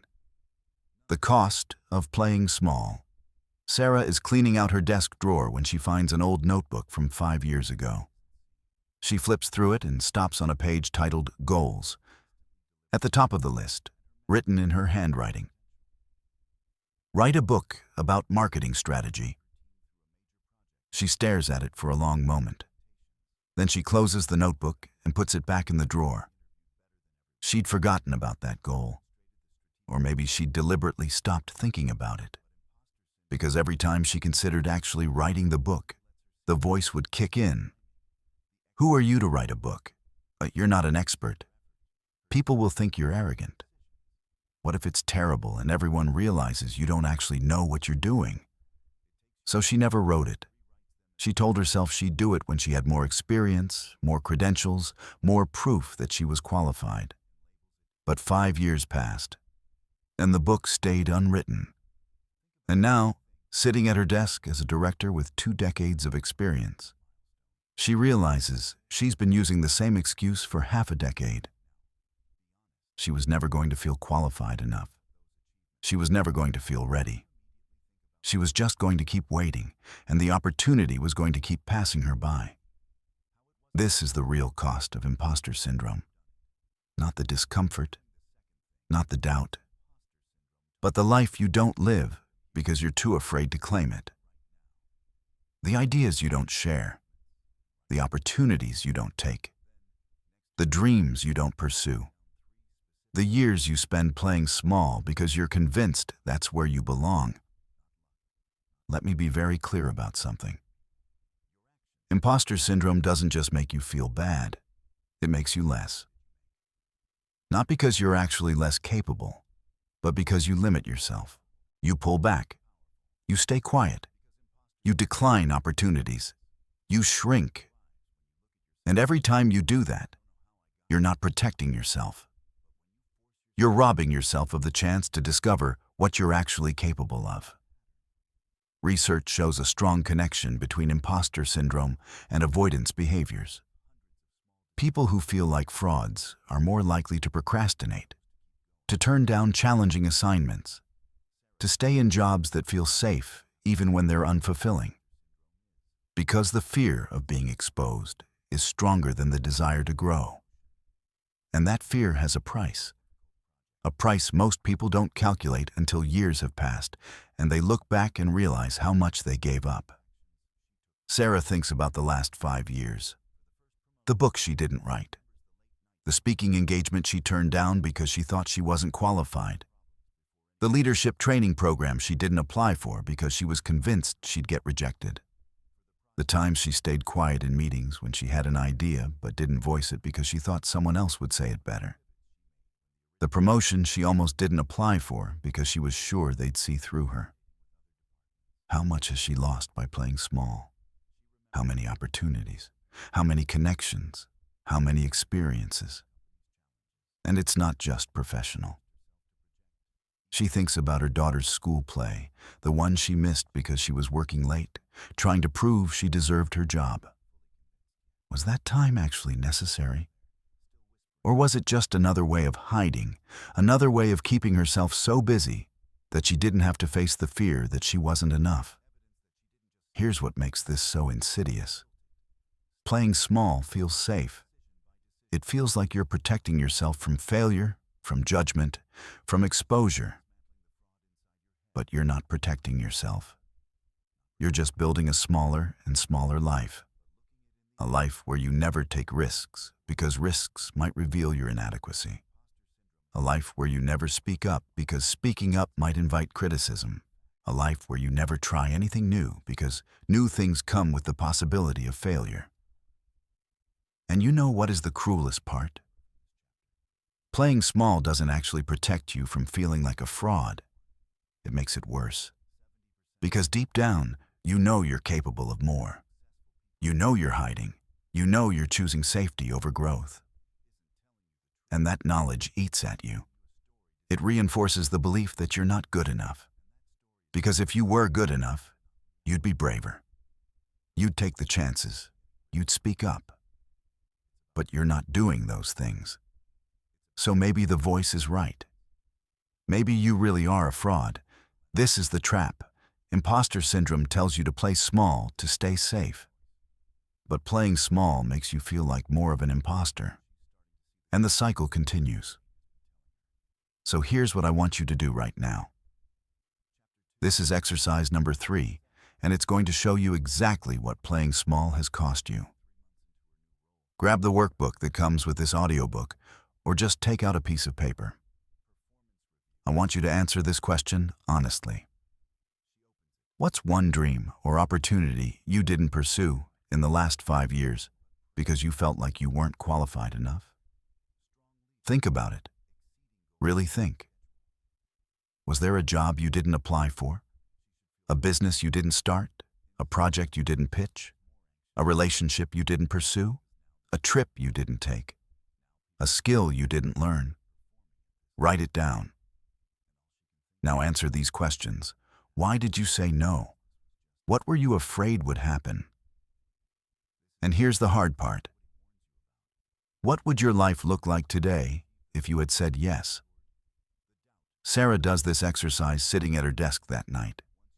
She writes down the book. And she realizes that if she'd written it 5 years ago, she'd be known in her industry by now. She might have speaking opportunities. She might have opened doors she can't even imagine. But more than that, she would have proven to herself that she's capable of more than she thought. And maybe, just maybe, the voice telling her she's a fraud would have gotten a little quieter. But she didn't write it. And she can't get those 5 years back. What she can do is make a different choice going forward. She can stop letting fear make her decisions. She can stop shrinking. She can stop waiting for permission or confidence or the perfect moment. Because none of those things are coming. The only thing that changes is whether she decides to act despite the fear. Here's what I want you to understand. The cost of playing small isn't just about what you don't achieve. It's about who you don't become. Every time you choose safety over growth, you stay the same. You don't discover new strengths. You don't build new skills. You don't prove to yourself that you're capable of more than you thought. You stay in the version of yourself that believes the lie that you're not enough. And over time, that version becomes harder and harder to escape. Because you've spent years reinforcing it. Years of choosing not to try, years of declining opportunities, years of staying quiet. And all of that becomes evidence that supports the original fear. See, I was right not to try. I'm not the kind of person who does those things. But what if you are? What if the only thing standing between you and the life you actually want is the decision to stop playing small? Sarah looks at the notebook again. The goals she wrote 5 years ago. The book she never wrote. And she makes a decision. She's going to write it. Not when she feels ready. Not when she feels like an expert.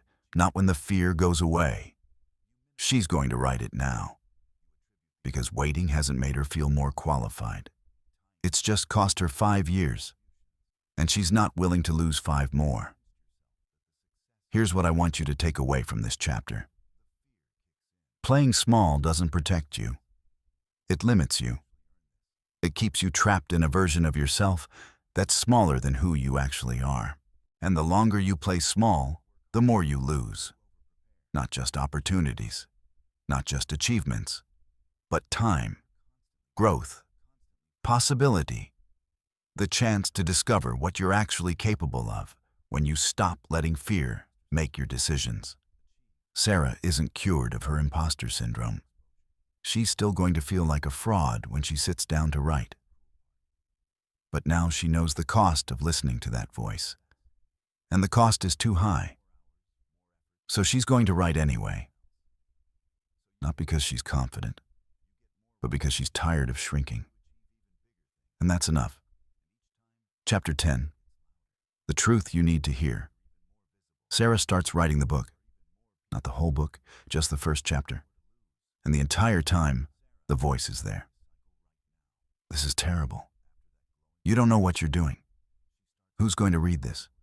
You're embarrassing yourself. But something is different this time. She hears the voice, but she doesn't stop. She keeps typing, and when she finishes the first chapter, she sits back and looks at what she's written. It's not perfect, it's rough. But it exists. And that's more than it was yesterday. Later that night, she has a realization that changes everything. The voice didn't show up because she's not good enough. The voice showed up because she's doing something she's never done before. She's stepping into new territory. She's stretching beyond what's comfortable. And her brain, designed to keep her safe, interprets that stretch as danger.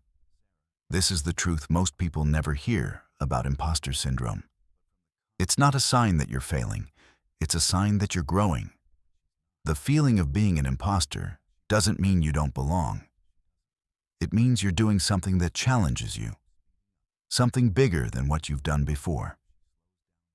And that discomfort? That's not proof of inadequacy. That's proof of expansion. Let me explain this differently. When do you feel most like a fraud? Is it when you're doing something you've done 100 times before? No, you feel like a fraud when you're in a new role, learning a new skill, stepping onto a bigger stage. You feel like a fraud when you're growing. And the reason you feel that way is because you're comparing your current state to some imagined version of yourself that already knows everything, already has it all figured out. But that version doesn't exist. Nobody starts out as an expert. Everybody starts out as a beginner. And the discomfort of not knowing, of not being certain, is just part of the process. Here's what's fascinating. The people who never feel like imposters, they're usually not the most successful people. They're the people who stay in their comfort zones, who never push themselves, who play it safe. Because when you're not challenging yourself, when you're not growing, there's nothing to trigger that feeling of inadequacy. You feel confident because you're doing things you already know how to do. But the people who are constantly growing, constantly learning, constantly stepping into bigger challenges, they feel like imposters all the time. Maya Angelou wrote 11 best-selling books and still felt like she was going to be found out. Jodie Foster won 2 Oscars and thought everything was a fluke. These aren't signs of failure. These are signs that they kept pushing themselves into new territory, kept taking on challenges that made them uncomfortable, kept growing instead of staying static. So if you feel like an imposter right now, ask yourself this: what new thing am I doing? What am I learning? What challenge am I facing that I haven't faced before? Because chances are the feeling isn't telling you that you don't belong. It's telling you that you're exactly where you need to be. In the stretch zone. In the place where growth happens. Sarah thinks about this as she continues writing. Every time the voice says, "You don't know what you're doing," she responds with, "Of course I don't. I've never done this before." That's the point. And something shifts. The voice doesn't disappear, but it stops having the same power. Because now she understands what it actually is. It's not the truth. It's just her brain trying to protect her from the vulnerability of trying something new. Here's the other piece of this that most people miss. Imposter syndrome isn't distributed evenly. It doesn't hit everyone the same way. It tends to show up most intensely in people who are self-aware, who care about doing good work, who hold themselves to high standards. In other words, it shows up in the people who are most likely to succeed because they're paying attention to whether they're doing well. The people who never question themselves, who never wonder if they're good enough. They're often the ones who should be questioning themselves because they're not self-reflective. They're not considering whether they need to improve. They're just charging forward with unearned confidence. And that's not admirable. That's dangerous. So feeling like an imposter, in some ways, is a sign that you're doing it right. You're being thoughtful. You're being self-aware. You're holding yourself accountable. The problem isn't the feeling itself. The problem is when you let that feeling stop you from moving forward. Sarah realizes this one evening when she's talking to her daughter about a school project. Her daughter says she's nervous about presenting in front of the class because she's not sure if her project is good enough. And Sarah hears herself say something she wishes someone had said to her years ago. Being nervous doesn't mean your project isn't good. It means you care. And caring is what makes you try harder, think deeper, do better. So don't let the nerves stop you. Let them remind you that what you're doing matters. And as she says it, she realizes she needs to hear it too. The fear she feels when she's writing isn't proof that she shouldn't be writing. It's proof that she cares about doing it well. And that care, that commitment to quality, is exactly what's going to make the work good. Here's what I want you to take away from this chapter. Imposter syndrome is not your enemy. It's a signal that you're growing, that you're stepping into something new, that you're pushing past your comfort zone. And if you can reframe it that way, if you can stop interpreting it as evidence of inadequacy and start seeing it as evidence of expansion, everything changes. You don't have to wait for the feeling to go away before you act. You don't have to feel confident before you take the step. You just have to recognize that the discomfort is part of the process. It's not a stop sign. It's a mile marker. It's your brain saying, we're in new territory now. And you get to decide whether that's a reason to turn back or a reason to keep going. Sarah keeps writing. Some days the voice is loud. Some days it's quiet. But she's no longer letting it make the decision. She's no longer waiting to feel like a real writer before she writes. She's just writing. And with every chapter, with every page, she's proving to herself that the voice was wrong. Not because she's suddenly an expert, but because she's willing to be a beginner. And that willingness, that courage to be imperfect, is what separates the people who create from the people who just dream about creating. Here's the final truth. You're never going to feel fully ready. You're never going to feel completely confident. You're never going to wake up one day and think, okay, now I'm qualified enough to do the thing I've been avoiding. That moment doesn't come. What comes is the decision to do it anyway, to act despite the doubt, to move forward even when you're not sure. And the more you make that decision, the more you prove to yourself that the feeling of being an imposter was never about your capability. It was just about your willingness to be uncomfortable. And if you can be uncomfortable, you can do anything. Sarah isn't there yet. She's still negotiating with the fear every time she sits down to write. But now she knows what the fear actually means. It means she's growing. It means she's doing something that matters. It means she's exactly where she needs to be. And that knowledge, that reframe, is enough to keep her going. Chapter 11. Talk about it. Seriously, just say it out loud. Sarah is having lunch with a colleague she's worked with for 3 years. They've always had a professional relationship. Polite, surface level. The kind of relationship where you talk about projects and deadlines, but never about what's actually going on beneath the surface. But today, Sarah decides to do something different. They're talking about an upcoming presentation, and her colleague mentions feeling nervous about it. And instead of saying what she'd normally say, something encouraging but vague, Sarah says something real.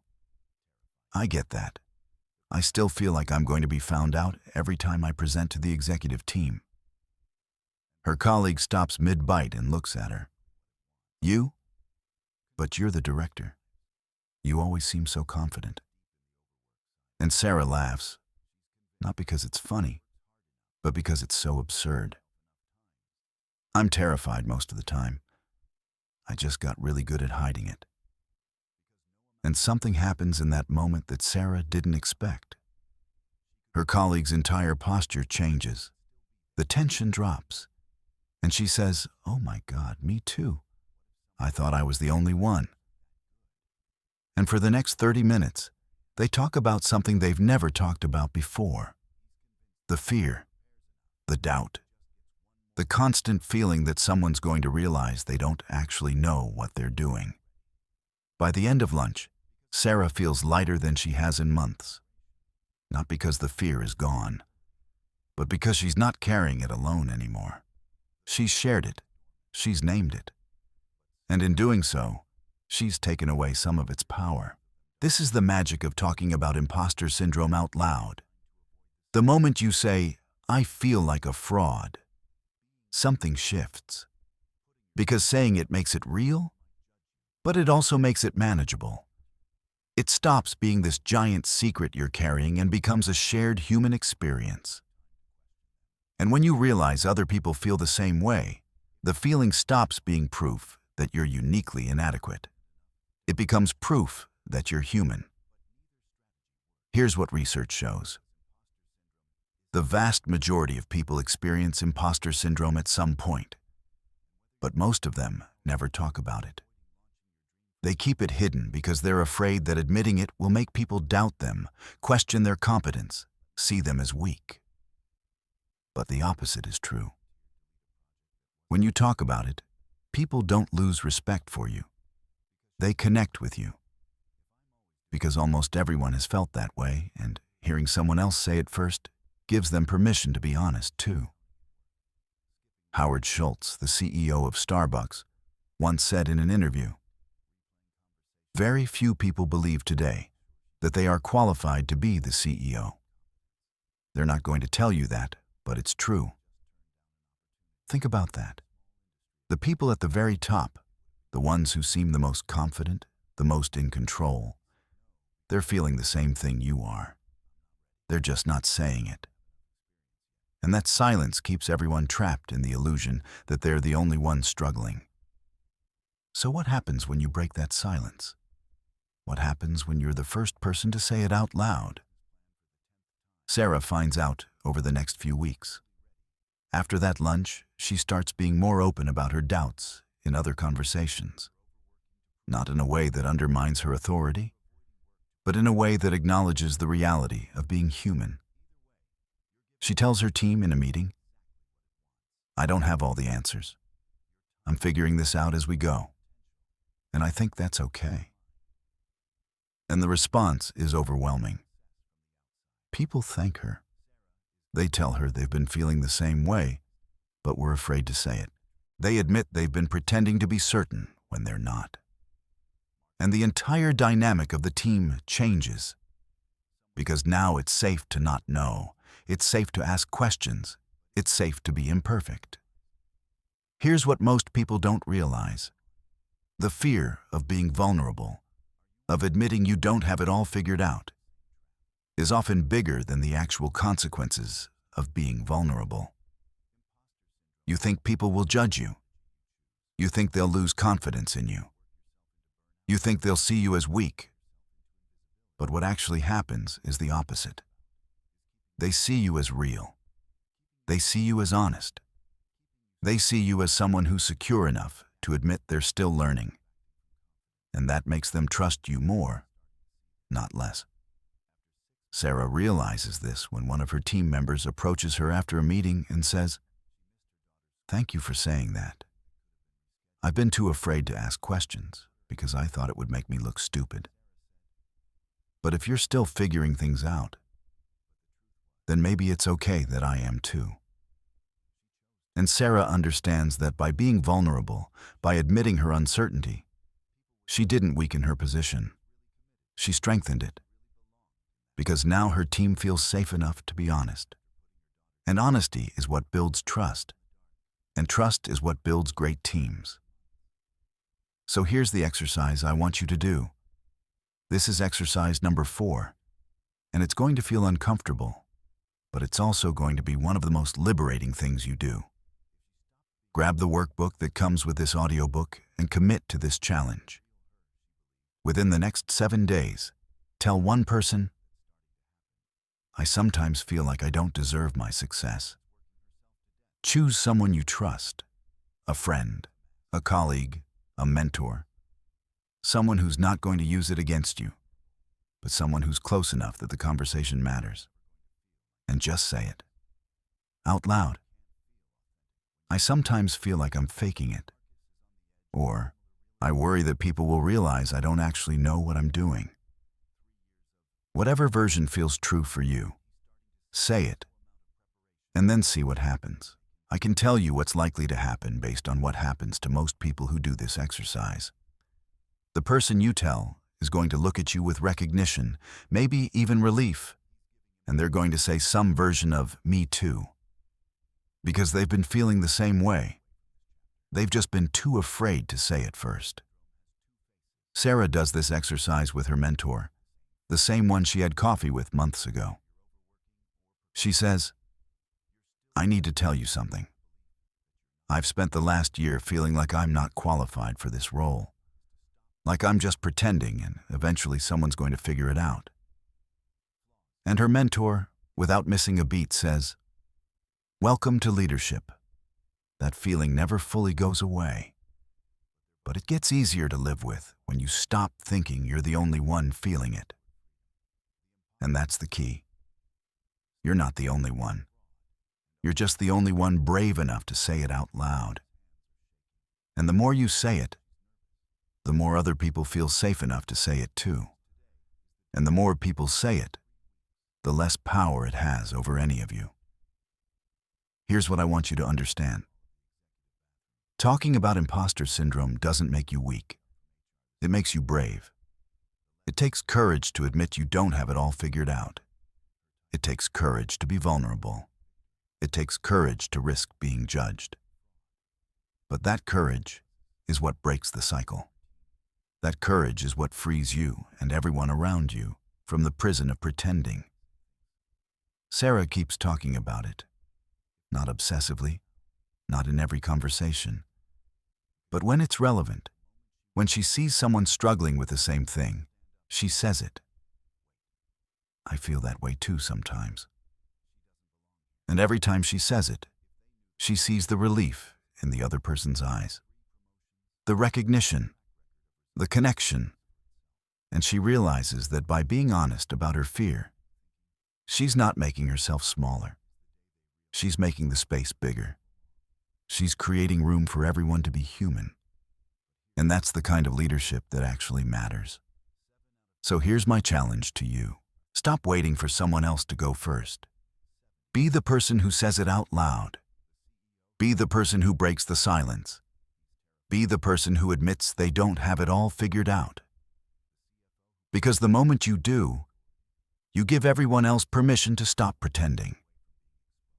And that permission, that honesty, that connection, is what transforms imposter syndrome from a secret shame into a shared human experience.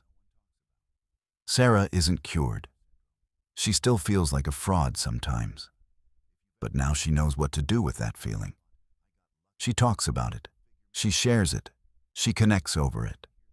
And in doing so, she takes away its power.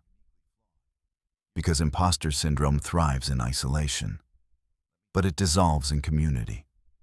And community starts with one person being brave enough to say the truth out loud. Chapter 12. Own your accomplishments. Sarah is in her office when she gets an email from the CEO. The subject line, "Congratulations." She opens it nervously, half expecting some kind of mistake or misunderstanding. But it's not a mistake. It's recognition. The CEO is thanking her for the work she's done over the past year, specifically mentioning the strategy she implemented that increased revenue by 15%. Her first instinct is to minimize it, to think it was a team effort or anyone could have done that. But then she stops herself. She reads the email again, and this time, instead of discounting it, she lets herself actually receive it. I did that. I led that project. I made those decisions. And it worked. It's a small moment, but it's significant.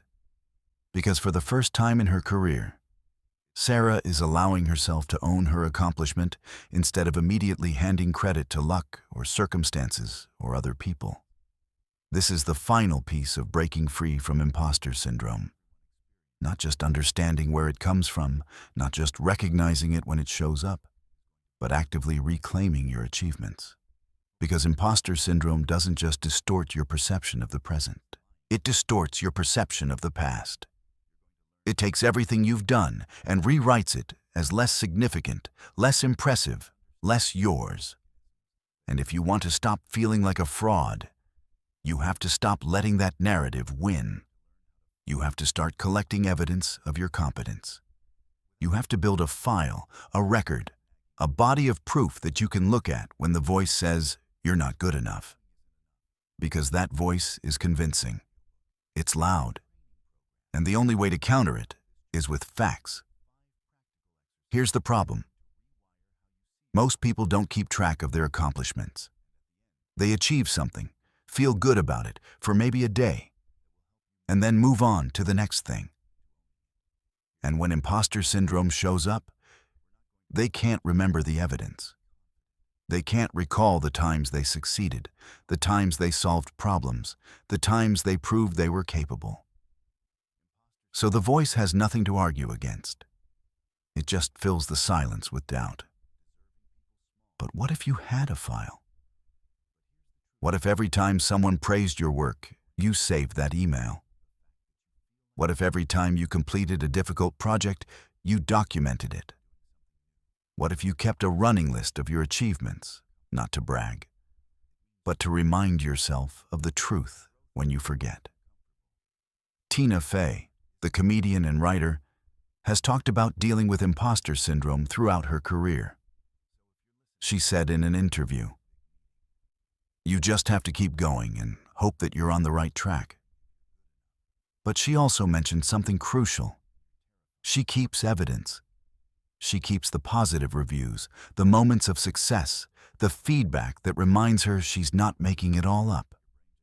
Because even someone as successful as Tina Fey needs tangible proof when the doubt creeps in. So here's what I want you to do.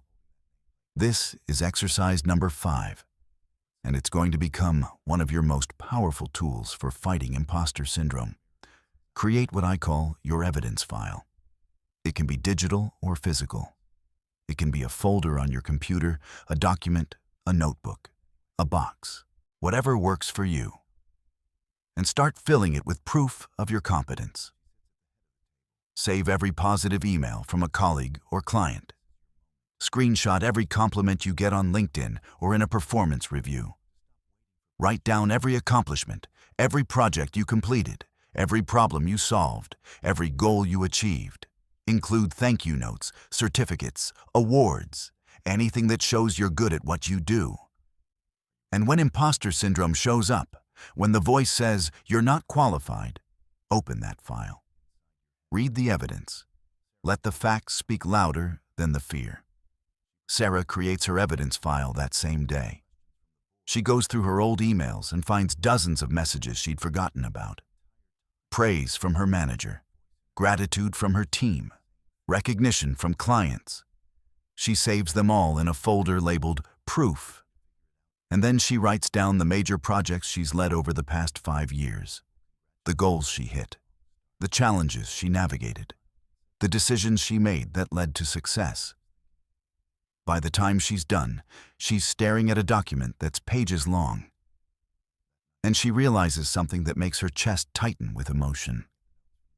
She's been so focused on the doubt, on the fear, on the voice telling her she's not enough, that she completely forgot to notice all the evidence that she is, all the proof that she's been earning her place this entire time. Here's what's powerful about the evidence file. It's not about ego. It's not about proving to other people that you're good. It's about proving it to yourself. Because imposter syndrome makes you forget. It makes you discount. It makes you rewrite history. And the evidence file is your way of saying, no, this happened. This is real. I did this. Sarah starts adding to the file regularly. Every time she gets positive feedback, she adds it. Every time she completes something challenging, she documents it. And when the voice shows up, when she starts doubting herself, she opens the file. She reads the emails. She reviews the accomplishments. And slowly, over time, the evidence starts to outweigh the doubt. But here's the other piece of this. Owning your accomplishments isn't just about collecting evidence. It's about how you respond when you're praised. Most people with imposter syndrome deflect compliments. Someone says, "Great job on that presentation," and they say, "Oh, it was nothing," or "I got lucky," or "It was mostly the team." And every time you do that, you're reinforcing the belief that you don't deserve credit. You're training yourself to minimize your own contributions. So here's the practice. When someone compliments you, say, "Thank you." That's it. Not "thank you," but not "thank you," however, just "thank you." And if you want to acknowledge the team, you can do that without discounting yourself. "Thank you. I'm proud of how the team came together on this." That's owning your leadership without diminishing your role. Sarah practices this religiously. The first few times, it feels awkward. It feels like she's being arrogant. But she keeps doing it. And over time, it starts to feel normal. It starts to feel true.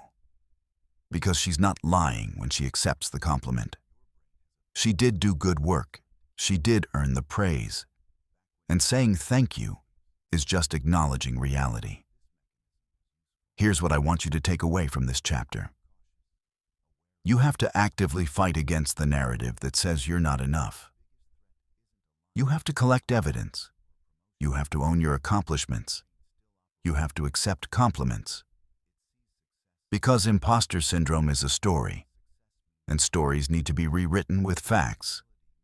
You're not a fraud. You never were. You've just been so focused on what you think you lack that you forgot to notice what you have. And what you have is a track record, a history of showing up, of learning, of growing, of succeeding. And that history deserves to be honored. It deserves to be remembered. It deserves to be owned. Sarah still feels like an imposter sometimes, but now she knows what to do when that happens. She opens her evidence file. She reads the emails. She reviews the accomplishments. She reminds herself of the facts. And the voice, the one that used to control her life, gets a little quieter each time. Because facts are louder than fear. Evidence is stronger than doubt. And the more you collect it, the more you own it, the more you realize that you were never faking it. You were just doing your best. And your best was always good enough. You just needed to give yourself permission to see it. Conclusion: you were never a fraud. 1 year later, Sarah walks into the same boardroom where she first sat as a director. But something is different. She's not hiding in the bathroom beforehand. She's not clutching a nameplate like evidence. She's not waiting for someone to stand up and say she doesn't belong. She sits at the table. She opens her laptop. And she starts the meeting. The voice is still there sometimes. The one that whispers, "Who do you think you are?" But now she knows how to answer it. She thinks, "I'm someone who's been doing this job for a year and doing it well. I'm someone who's learned and grown and made mistakes and kept going. I'm someone who belongs here not because I'm perfect, but because I show up." After the meeting, one of the board members approaches her. "I wanted to tell you," he says, "you've really grown into this role. When you started, I could tell you were nervous. But now, you own it." Sarah smiles and says, "Thank you." Not thank you, but just thank you. Because she's learned to accept the compliment, she's learned to own the growth. That night, she opens her laptop and looks at the book she's been writing. It's finished. Not perfect, not flawless, but finished. She's written 12 chapters about marketing strategy, drawn from 20 years of experience, and it's real. It exists. And in a few weeks, it's going to be published. She thinks about the person she was a year ago, the one who was terrified every single day, the one who worked herself to exhaustion trying to prove she wasn't a fraud, the one who missed her daughter's play because she was hiding behind work. And she realizes how much has changed. Not because the fear disappeared, but because she stopped letting the fear make her decisions. She's still Sarah. She still doubts herself sometimes. She still has moments where she wonders if she's good enough. But now she knows those moments don't define her. They're just part of being human, part of growing, part of doing things that matter. Here's what Sarah understands now that she didn't understand a year ago. You don't have to feel like you belong to actually belong. You don't have to feel confident to be competent. You don't have to feel like an expert to do expert-level work. The feeling and the reality are two separate things, and you get to choose which one you let guide you. Imposter syndrome told her she wasn't enough. But the truth is, she was always enough. She just needed to stop waiting for someone else to tell her that. She needed to stop looking for external validation to prove her worth. She needed to claim the space she'd already earned. And that's what I want you to understand as we close this book. You were never a fraud. You were never faking it. You were just growing. You were just learning. You were just being human in a world that pretends confidence is the same as competence. But it's not. Confidence comes and goes. Competence is built through action. And you've been building it all along. The voice in your head that says you're not good enough. It's not telling you the truth. It's telling you a story designed to keep you safe. But safety isn't the same as fulfillment. Safety isn't the same as growth. And if you want to live a life that's bigger than the fear, you have to stop listening to that voice and start listening to the evidence. You have a history, a track record, proof that you've been showing up, trying, learning, succeeding. And that history is more real than the fear. That history is who you are, not the doubt, not the worry, not the voice that says you don't belong. The work you've done, the challenges you've faced, the times you kept going even when you were scared. That's the truth. So here's my final message to you. Stop waiting to feel ready. Stop waiting to feel confident. Stop waiting for the fear to go away. It won't. But you can move forward anyway. You can claim your space. You can own your success. You can step into the life you've been too afraid to fully inhabit. Not because you're perfect, but because you're brave enough to be imperfect. Sarah sits at her desk, looks at the finished manuscript, and smiles. She's done something she never thought she'd do. Not because the fear disappeared, but because she decided the fear didn't get to decide anymore.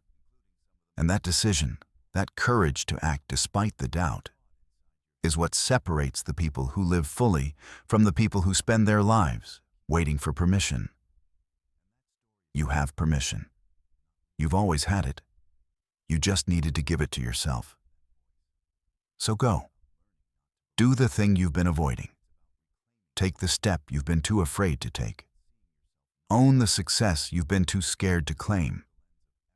Because you were never a fraud. You were just afraid. And fear doesn't have to be the end of your story. It can be the beginning of your courage. Sarah closes her laptop. She's ready. Not because she's not afraid anymore, but because she's no longer letting the fear be in charge. And that's all the readiness she needs.